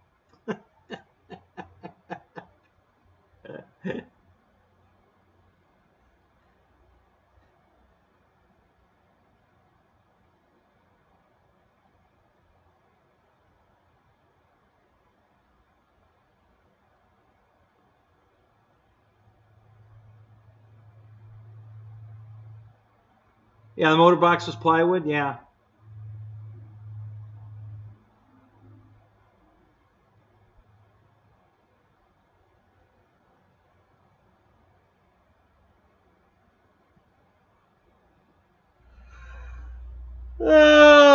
I might have to build one of those, a big son of a bitch like that.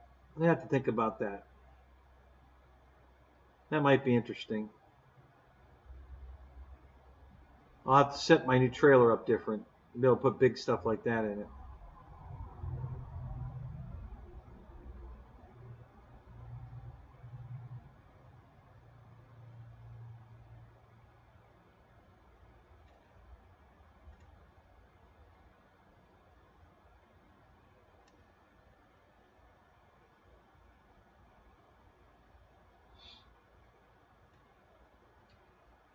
All right, guys. I'm going to call it. Thanks for coming. It's been a good night. We'll catch you guys later. And let's see. Tomorrow's Friday night. I don't know. I keep thinking Marshall's going to start back up. He should be starting up any time now. So, you know, keep your Friday nights open because I think we're going to see Dave make an appearance soon. So, all right, guys. All right. Have a good night. We'll talk to you later.